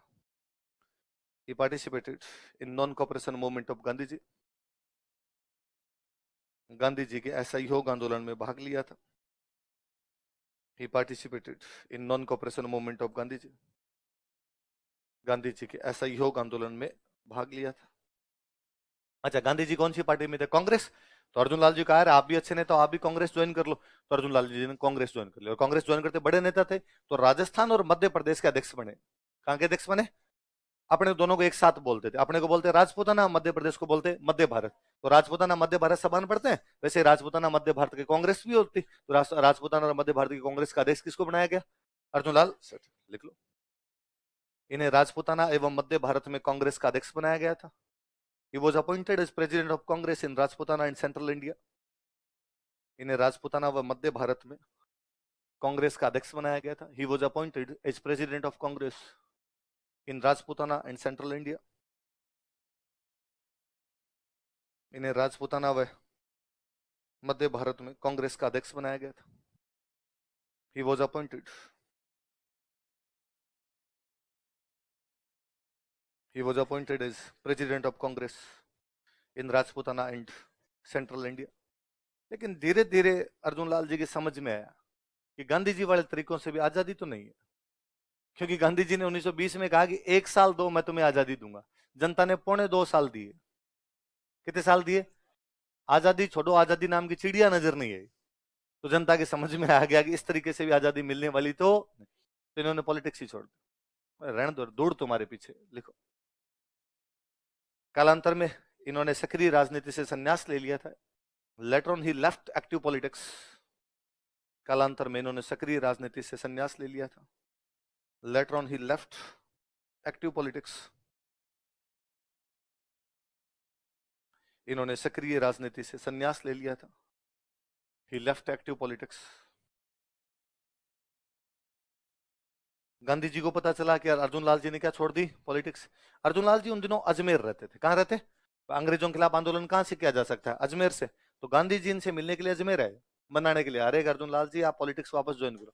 उनका नहीं सर, अब तुम्हारे हवाले वतन सर। लिखो, अपनी अजमेर यात्रा के दौरान, ड्यूरिंग हिज अजमेर विजिट, अपनी अजमेर यात्रा के दौरान, during his Ajmer visit, Gandhi ji ने इनसे मुलाकात की थी। गांधी जी ने इनसे मुलाकात की थी। Gandhi ji met him. गांधी जी ने इनसे मुलाकात की थी। Gandhi ji met him.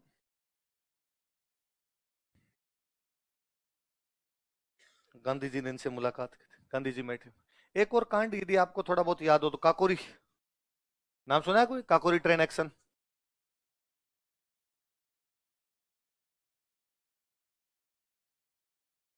क्रांतिकारी 1920 में जब असहयोग आंदोलन गांधी जी बंद कर देते हैं, हुआ क्या था कि पहले क्रांतिकारी बम बम फेंकने का काम करते हैं, लेकिन उनमें ज्यादातर लोग पकड़ लिए गए, फांसी लगा दी गई। तो एक बार क्रांतिकारी मूवमेंट क्या पड़ गया? ठप। पर यंग लड़कों को अब भी लगता था देश को आजादी मिलनी चाहिए। इतने में गांधी जी, यार गांधी जी ने कहा मुझे 1 साल दो, मैं तुम्हें आजादी दूंगा। तो सारे सारे यंग लड़के किसके साथ चले गए? गांधी जी। लेकिन 2.25 साल में देश को आजादी तो नहीं मिली।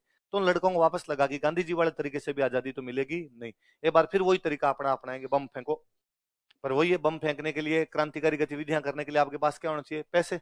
पैसे कहां से लाए? गांधी जी को शेड दे देते। आप कहो कि मैं शांतिपूर्ण आंदोलन करूंगा तो कोई आपको रुपए दे दे, लेकिन आपको मैं बम फेंक के आऊंगा तो रुपए वाला सोचता ना, किसको रुपए दिए, इसने बम फेंका, जिसको पकड़ दे पुलिस अपने को पकड़ेगी। इसलिए क्रांतिकारियों को धन मिलता नहीं। इसलिए क्रांतिकारियों ने कहा अपने सरकार का धन लूटेंगे। तो पता चला कि लखनऊ के पास में एक स्टेशन है, उसका नाम है काकोरी। क्या नाम है?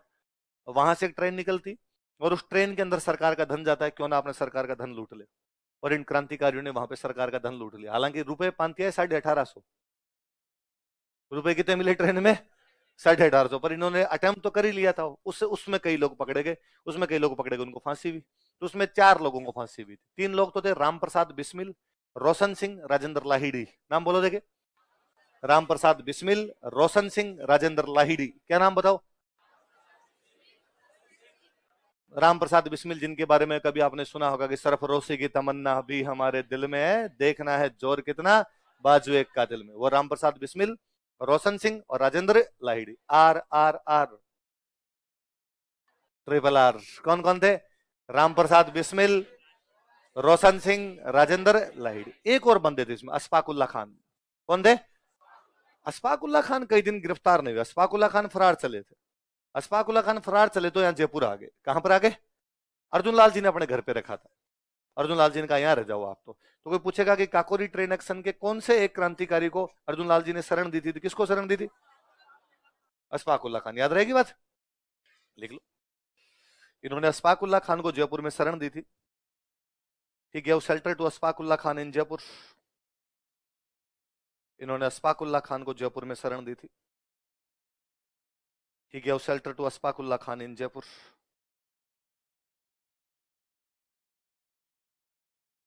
अशफाकुल्ला खान को जयपुर में शरण दी थी। He gave shelter to Ashfaqulla Khan in Jaipur. कोष्टक में लिख लो काकोरी ट्रेन एक्शन, याद रहेगा। अशफाकुल्ला खान किससे जुड़े हुए थे?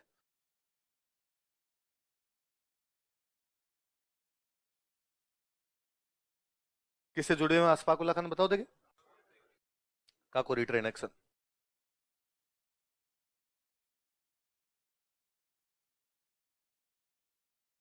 काकोरी ट्रेन एक्शन, उससे कौन जुड़ा हुआ था? अशफा। फिर जब छोड़ ही दिया था पॉलिटिक्स वगैरह छोड़ दी, अब क्या करें? तो माठ साहब तो थे ही। शुरुआत में भी मथुरा के जैन स्कूल में पढ़ाते थे। अब अजमेर रहते तो अजमेर की दरगाह में पढ़ाना शुरू कर दिया। अरबी फारसी भाषा आती, अरबी फारसी पढ़ाने लगे थे अजमेर वाले दरगाह में। लिखो। अपने अंतिम समय में, ड्यूरिंग हिज लास्ट टाइम, अपने अंतिम समय में during his last time, Ajmer की दरगाह में अरबी फारसी पढ़ाया करते थे। He taught Arabic and Persian language in Dargah of Ajmer. Ajmer की दरगाह में अरबी फारसी पढ़ाया करते थे। He taught Arabic and Persian language in Dargah of Ajmer.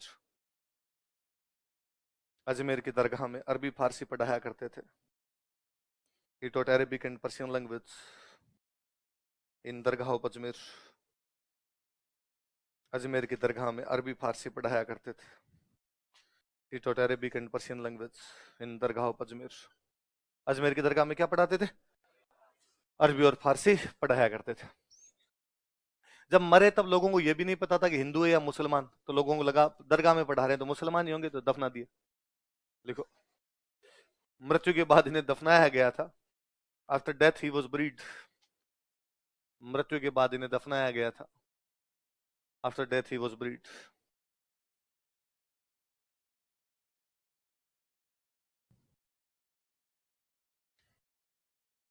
ये अजमेर रहते थे तब इन्होंने कुछ किताबें लिखी थी। लिखो पुस्तकें। स्त्री मुक्ति और शूद्र मुक्ति।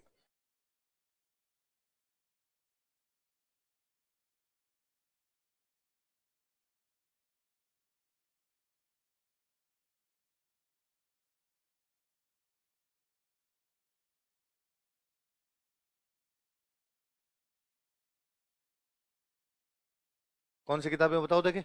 स्त्री मुक्ति और शूद्र मुक्त। कहा भाई दोनों को मुक्त करवा दूंगा मैं। स्त्रियों को भी मुक्त करवा दूंगा। और भाई इन्हीं पे बंधन थे, महिलाओं पे खूब बंधन थे, शूद्रों पे बंधन थे। जिनके बंधन हटाए जाए तो 2 किताबें कौन कौन सी बताओ देखे? स्त्री मुक्ति। नाटक लिखे थे। लिखो नाटक, ड्रामाज।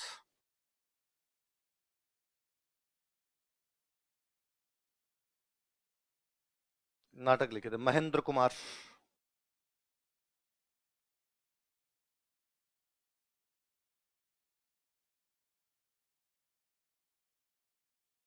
मदन पराजय।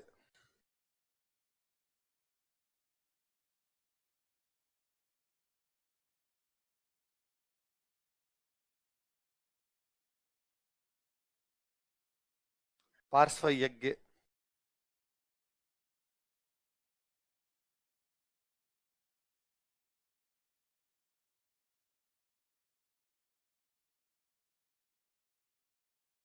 कौन कौन से 3 नाटक है बताओ देखिए।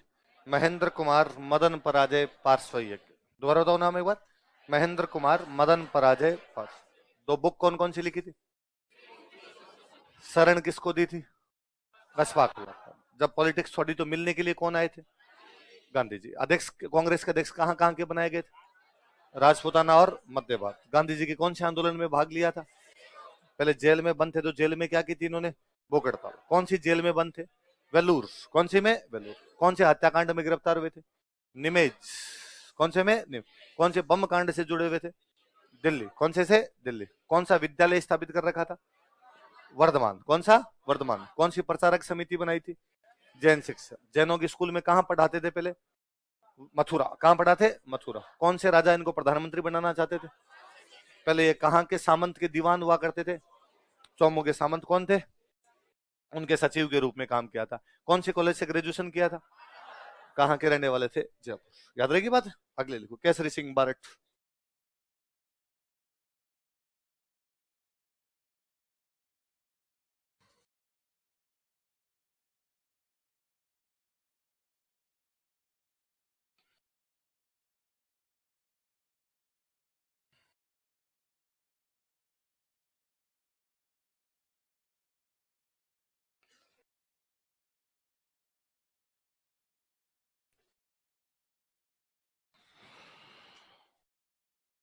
जन्म स्थान लिखो।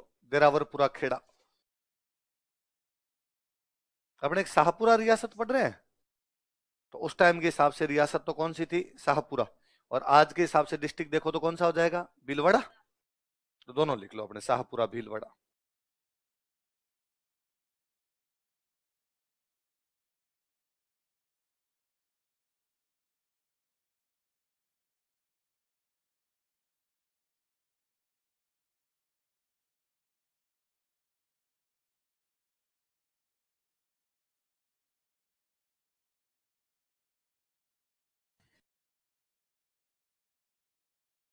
कौन कौन से बताओ देखे।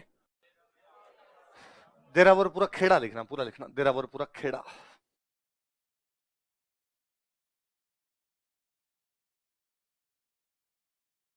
गांव का नाम है देरावरपुरा खेड़ा। गांव का नाम तो क्या था? देरावरपुरा खेड़ा। उस टाइम की रियासत पूछ ले तो शाहपुरा। जिला पूछ ले तो पूछ ले गांव कौन सा था? देरावरपुरा खेड़ा। कौन सी रियासत में हुआ? शाहपुरा। आज के अनुसार कौन से जिले में हुआ? भीलो। सर याद रह जाएगी बात है। 2 रियासतों में काम किया था। कुछ दिन मेवाड़ काम किया था, कुछ दिन कोटा काम किया था। लिख लो। इन्होंने मेवाड़ तथा कोटा रियासतों में कार्य किया था। He served in Mewar and Kota states. इन्होंने मेवाड़ तथा कोटा रियासतों में कार्य किया था। He served in Mewar and Kota states. इन्होंने मेवाड़ तथा कोटा रियासतों में कार्य किया था। He served in Mewar and Kota states. जब ये मेवाड़ में काम करते थे तो एक बहुत अच्छे बंदे को मेवाड़ लेके आए थे। श्याम जी कृष्ण वर्मा। किसको लेके आए थे? तो इनके कहने पर मेवाड़ में काम करने कौन आ गए थे? लिखो थोड़ा सा फिर मैं समझाता हूं। इनके कहने पर on is advise Shyamji Krishna Verma ने मेवाड़ रियासत में कार्य किया था। Shyamji Krishna Verma served in Mewar state. इनके कहने पर on is advise Shyamji Krishna Verma ने मेवाड़ रियासत में कार्य किया था। Shyamji Krishna Verma served in Mewar state.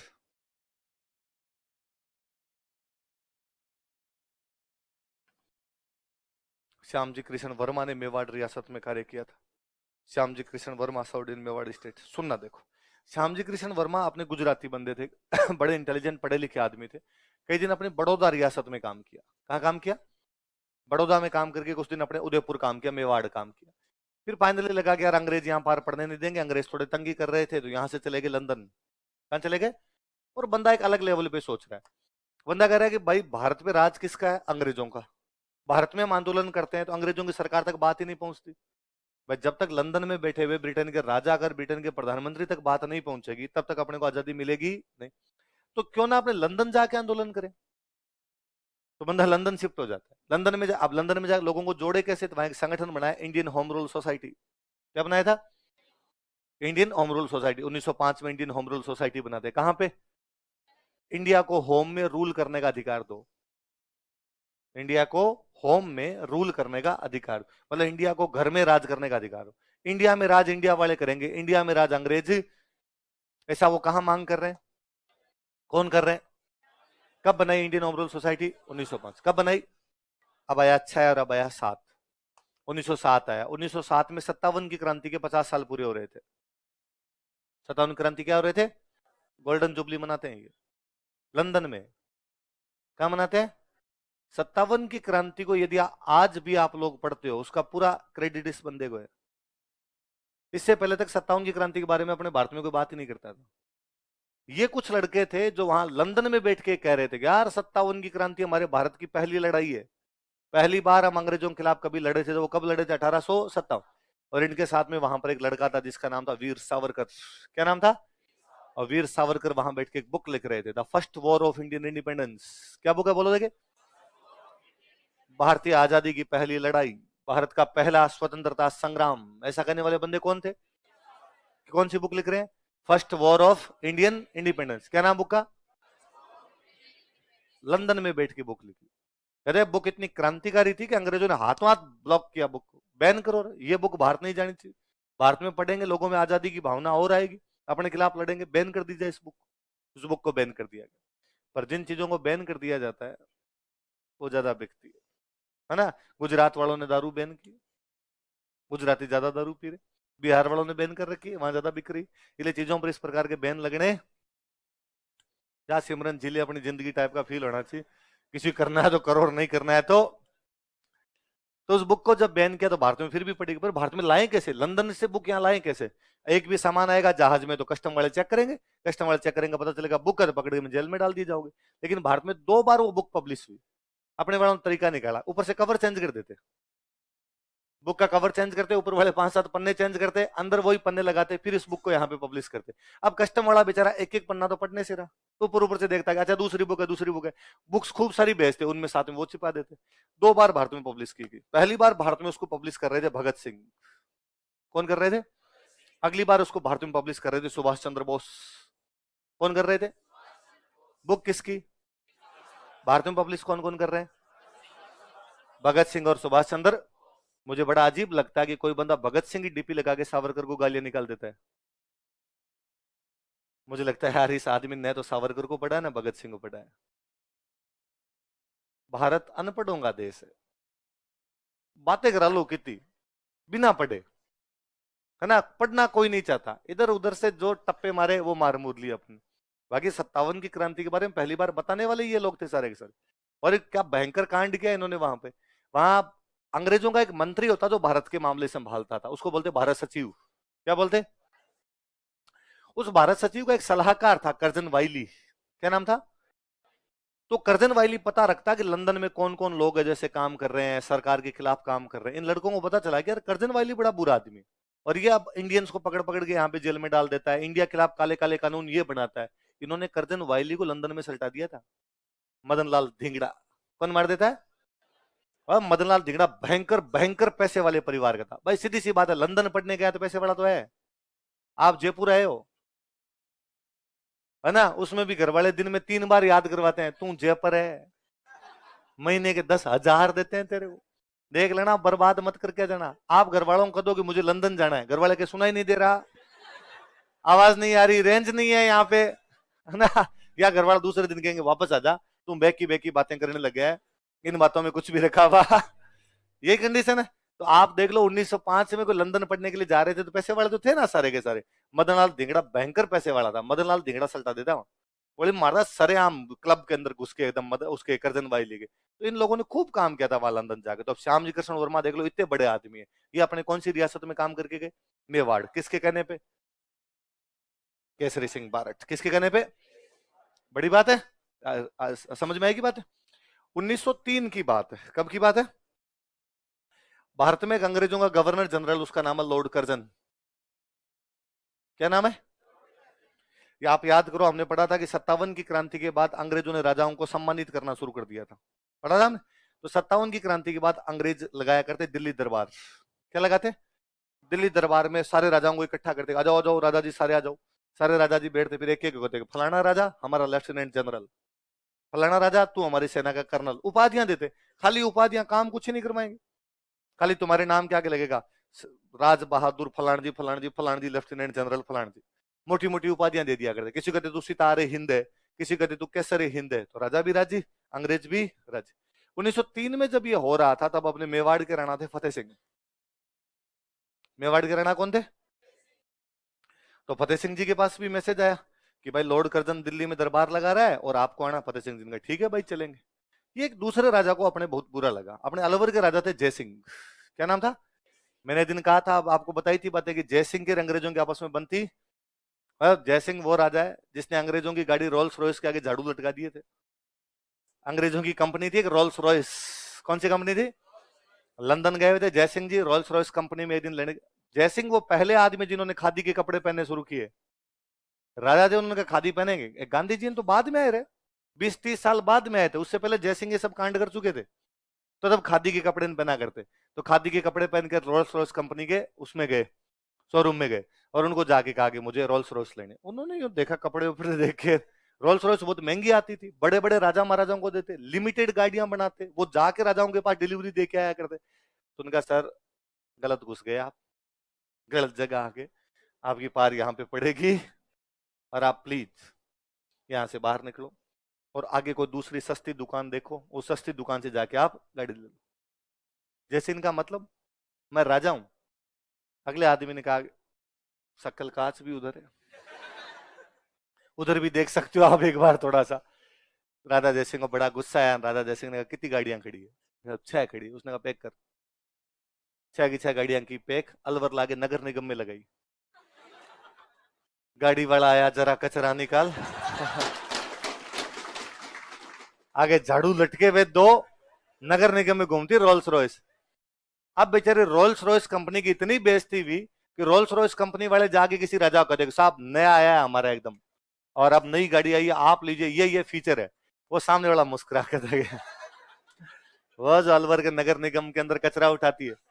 फिर बेचारे रोल्स रॉयस वाले अलवर आए राजा जयसिंह के पास, हाथ जोड़े कि बाबूड़ा या तो इसको ढंग से चला भैया, हमें वापस दे दे, हमने धूड़ खाई, काली गाय है तेरी, बेइज्जती मत करा।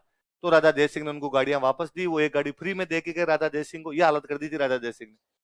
राजा जयसिंह का शिमला के अंदर हाउस था। तो शिमला में एक बार कोई एक अंग्रेजों का अफसर था, उसको कहा कि शाम को डिनर मेरे घर पे कर लेना। तो वो अंग्रेज और उसकी वाइफ दोनों आने वाले थे, अफसर और उसकी वाइफ दोनों आने वाले। शाम को बेचारे अफसर को कोई काम हो गया तो उसने वाइफ को कहा कि देखो राजा नाराज हो जाएंगे, मैं जा नहीं सकता, राजा रानी वेट कर रहे होंगे, तुम जाओ और तुम जाके डिनर तो करके आ जाओ। तो अधिकारी की वाइफ डिनर करने के लिए वो साथ में ले अपने कुत्ता। क्या लेके आई? कुत्ता लेके आई। तो राजा जयसिंह लेने के उसको सामने लेने के लिए गए, भाई आओ। उसने कहा भाई कुत्ता तो इधर बांध दो और आप अंदर आके डिनर कर लो। उसने कहा कुत्ता नहीं है, ये मेरे साथ बैठ के खाना खाएगा, इसके लिए डिनर में क्या बनवाया? राजा जयसिंह का दिमाग खराब है तेरा, कुत्ता बाहर रहेगा, तुम आगे खाना खाओ चुप। वो महिला झगड़ पड़ी। उस महिला ने कहा कि नहीं तुम ऐसे कुत्ता नहीं बोल सकते इसको। जयसिंह ने कहा साडा कुत्ता कुत्ता तू अड्डा कुत्ता नहीं आएगा, भाग यहाँ से। तो उस महिला को बेचारी को बाहर से भगा दिया था। तो अंग्रेज खार खाए हुए रहते थे राजा जयसिंह पे, तो इसलिए तिजारा दंगों के बाद राजा जयसिंह को हटाई दिया था। तो उसने कई कांड किए थे ऐसे। तो राजा मौजूद राजा जयसिंह वैसे ही शानदार लगे। राजा जयसिंह ने उस टाइम सिगरेट बंद कर दी थी, तंबाकू सिगरेट सब बंद कर दी। तो मुझे लगता है यार जो ये मिराज नटराज खाते घूमते रहते, ये तो राजा जयसिंह के खिलाफ रहे होंगे। मृत्यु भोज बंद किए, बाल विवाह बंद किए, अनमेल विवाह बंद किए, गजब का समाज सुधारक आदमी थे। तो राजा जयसिंह ने जयपुर में मीटिंग बुलाई और जयपुर में मीटिंग बुला के कहा कि अंग्रेजों का 1903 में दरबार है, फतेह सिंह जी उस दरबार के अंदर जा रहे हैं, ये नहीं होना चाहिए। मेवाड़ महाराणा राजस्थान की शान है, हिंदुआ सूरज है वो।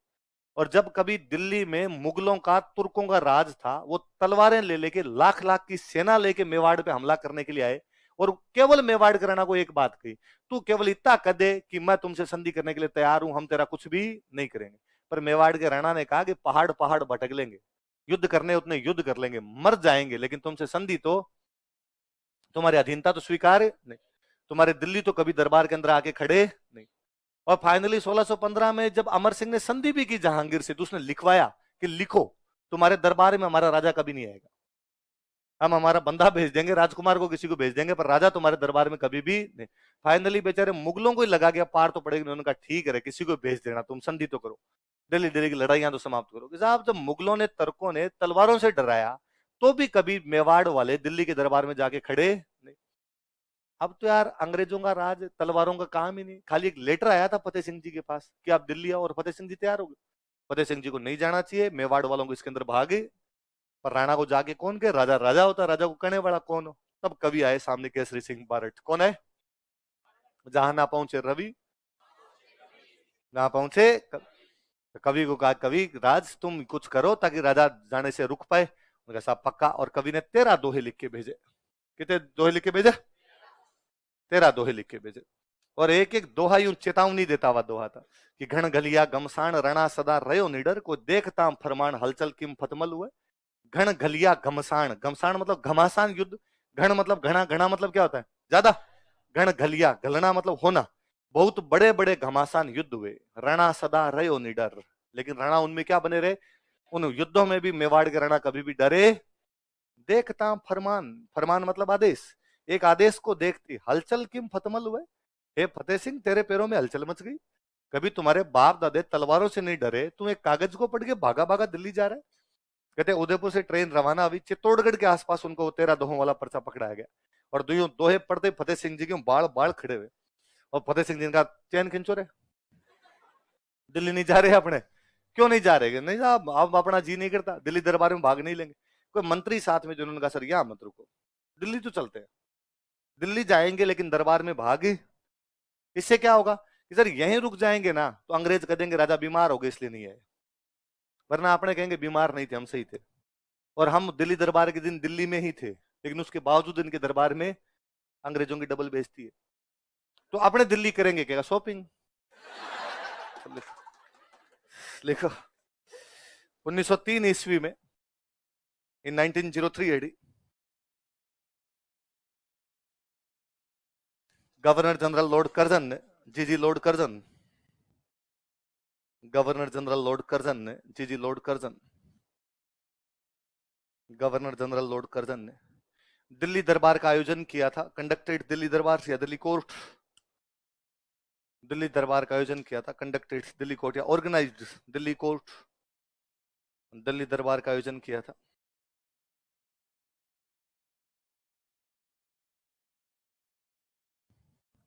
मेवाड़ महाराणा फतेह सिंह इसमें शामिल होने के लिए जा रहे थे।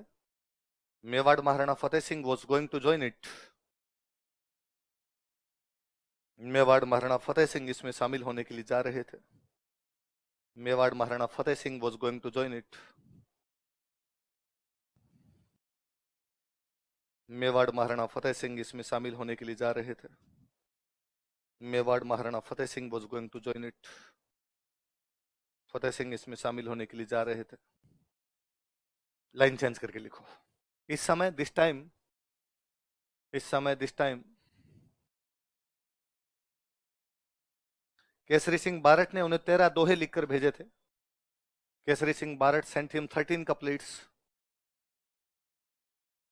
केसरी सिंह बारट ने इन्हें 13 दोहे लिखकर भेजे थे। Kesari Singh Barhath sent him 13 couplets.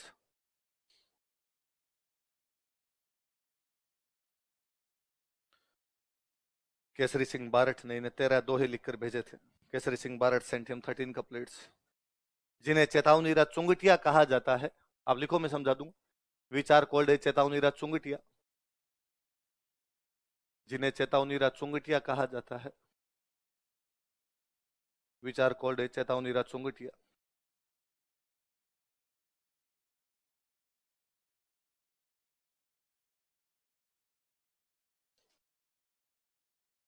जिन्हें चेतावनीरा चुंगटिया कहा जाता है। विचार कोल्ड चेतावनीरा चुंगटिया, जिन्हें क्या कहा जाता है? चेतावनीरा चुंगटिया कहा जाता है। अच्छा, आप में से ऐसे कितने लोग जो नहीं समझते चुंगटिया क्या होता है? इनके पड़ोसी इनको फील कराओ रे थोड़ा। अरे चूंटियो, चूंटियो, चूंटिया नहीं समझते? ये तो समझते हो सारे।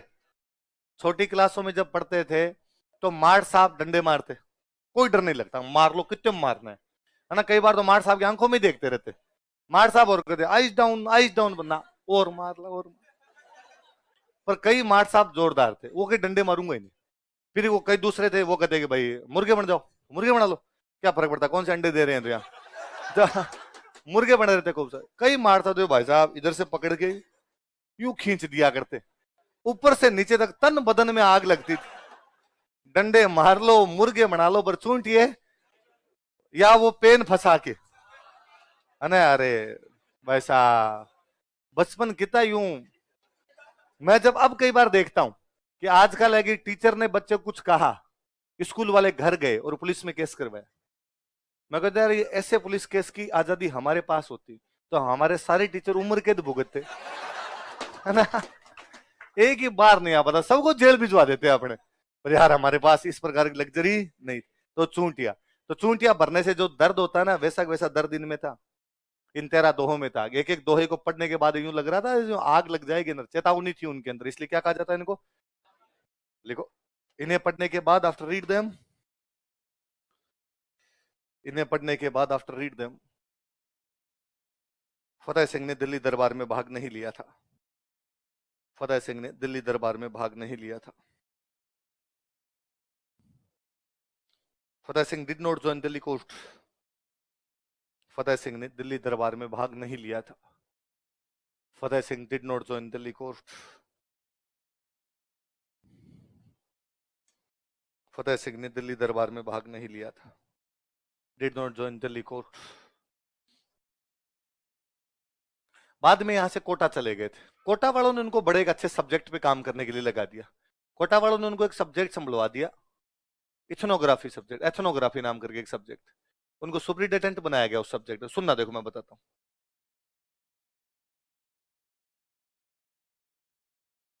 कौन सा सब्जेक्ट है? एथनोग्राफी। एथनोग्राफी हिंदी बोलेंगे तो आप होगा मानव शास्त्र। क्या होगा?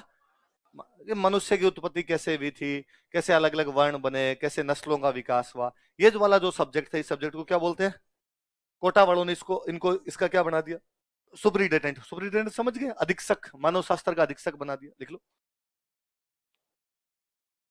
कोटा में इन्हें सुपरिटेंडेंट ऑफ एथनोग्राफी बनाया गया था। He was appointed as superintendent of ethnography in Kota.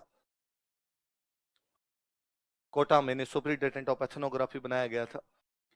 He was appointed as superintendent of ethnography in Kota.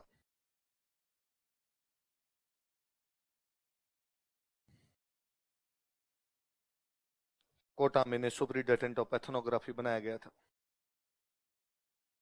He was appointed as superintendent of ethnography in Kota.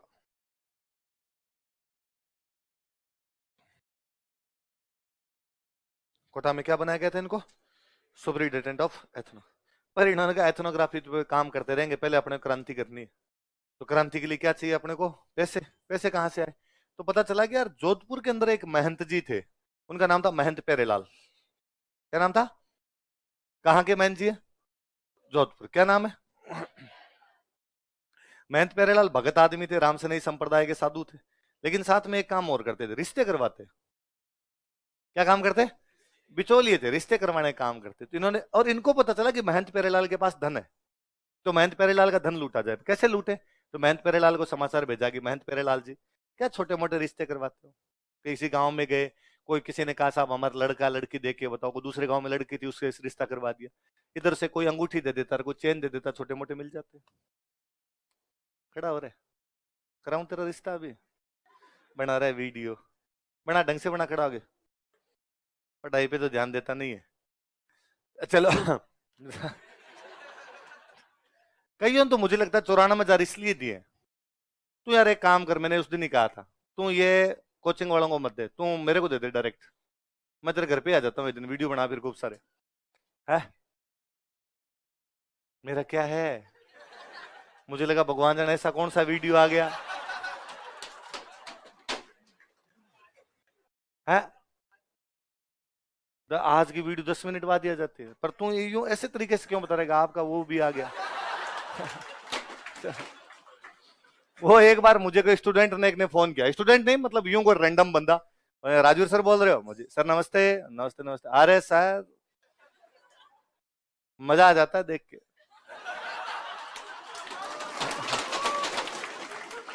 अब जी जी जी, अरे सर मेरे पास आपकी सारी लीक वीडियो है। अल्लाह रहम करे, ऐसी कौन सी वीडियो है?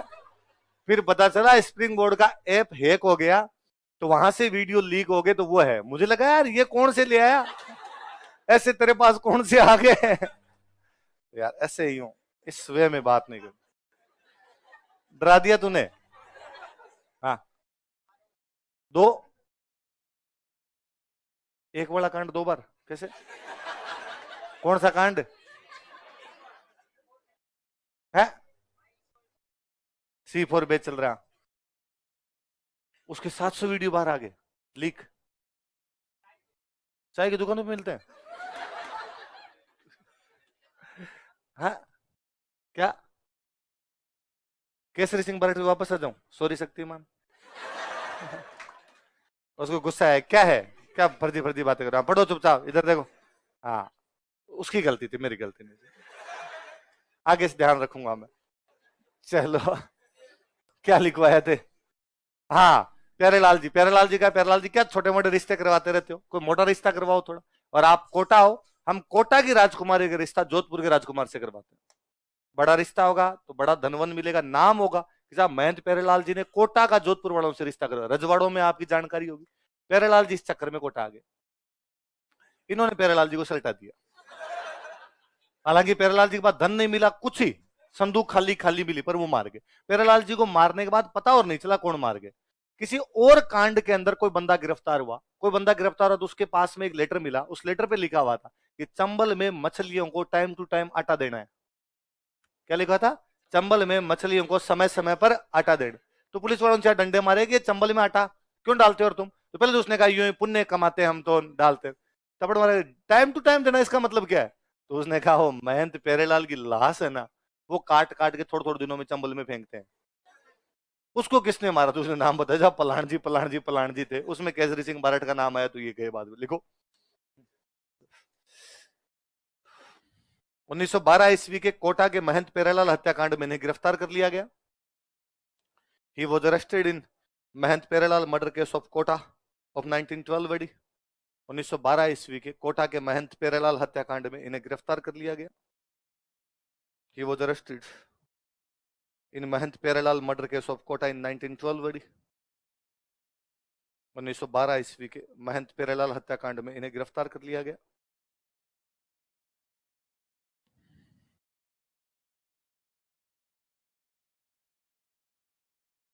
महंत प्यारेलाल हत्याकांड में इन्हें गिरफ्तार कर लिया गया तथा इन्हें हजारीबाग जेल भेज दिया गया। झारखंड में जगह पड़ती है। तथा इन्हें हजारीबाग जेल भेज दिया गया। And he was sent to Hazaribagh jail. तथा इन्हें हजारीबाग जेल भेज दिया गया। And he was sent to Hazaribagh jail. उनको कौन सी जेल में भेजा गया था? वेलूर। इनको कहां भेज दिया गया? वही 1919 के आसपास। अर्जुन लाल सेठी बाहर है उस टाइम, ये भी बाहर आ गए। देश में एक ही बंदे का जलवा चल रहा है, किसका है? गांधी जी। गांधी जी रहते हैं वर्धा। कहां पे रहते हैं? वर्धा में आश्रम था। केसरी सिंह बारट तो वर्धा ही चले गए, अब तो बापू के साथ ही रहेंगे। लिखो, कालांतर में गांधी जी के पास वर्धा चले गए थे। Later on he moved to Gandhi ji at Wardha. कालांतर में गांधी जी के पास वर्धा, महाराष्ट्र में जगह है ना। कालांतर में गांधी जी के पास वर्धा चले गए थे। Later on he moved to Gandhi ji at Wardha.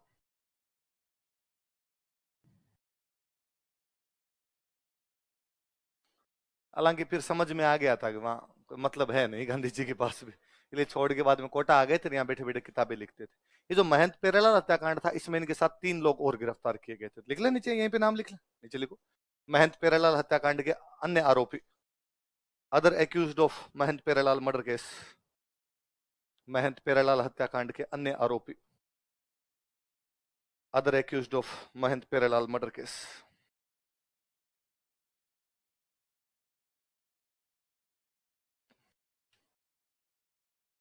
Ramkaran, Somdatt Lahri और हीरालाल जालोरी।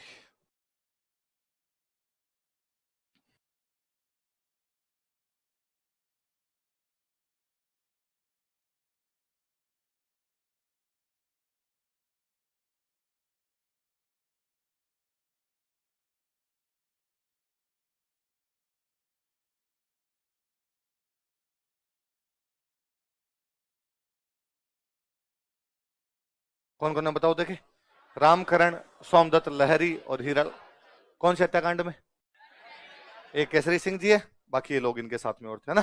नीचे लिखो केसरी सिंह बारट की शिक्षा संबंधी विचार। Education related thoughts of Kesari Singh Barhath. Kesari Singh Barhath के शिक्षा संबंधी विचार। Education related thoughts of Kesari Singh Barhath. Kesari Singh Barhath के शिक्षा संबंधी विचार।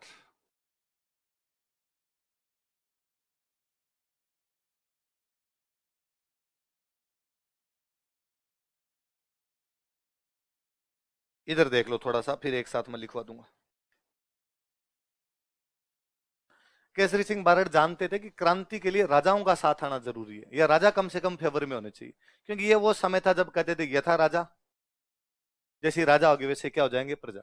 यदि राजा अंग्रेजों का साथ देने वाले तो प्रजा भी अंग्रेजों का साथ देने वाली होगी, और राजा यदि विरोध में आ जाएंगे तो प्रजा भी क्या आ जाएगी, विरोध। राजा महाराजाओं के बच्चे कौन सी भाषा में पढ़ते? इन्होंने ये कहा कि राजा महाराजाओं अपने बच्चों को इंग्लिश में मत पढ़ाओ, हिंदी में पढ़ाओ। किस में पढ़ाओ? क्योंकि इंग्लिश में पढ़ेंगे तो इंग्लिश की किताबें पढ़ेंगे, अंग्रेजों की किताब पढ़ेंगे, अंग्रेजों की किताब पढ़ेंगे तो अंग्रेजों की बातें सही लगेगी, तो फिर अंग्रेजों का विरोध भी कभी नहीं कर पाएंगे।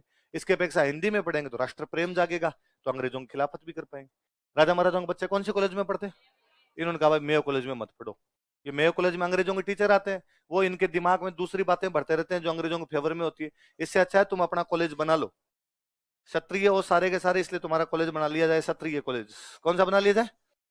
तो कोई बताएगा कि राजा महाराजाओं के बच्चों के लिए मेयो कॉलेज के स्थान पर क्षत्रिय कॉलेज का प्लान किसने दिया था? केसरी सिंह। अच्छा, पहले तो अपने मेयो कॉलेज में पढ़ते अजमेर, फिर हायर एजुकेशन के लिए कहां जाते? इंग्लैंड। इन्होंने कहा पता इंग्लैंड मत पढ़ो, जापान जाओ। कहां जाओ?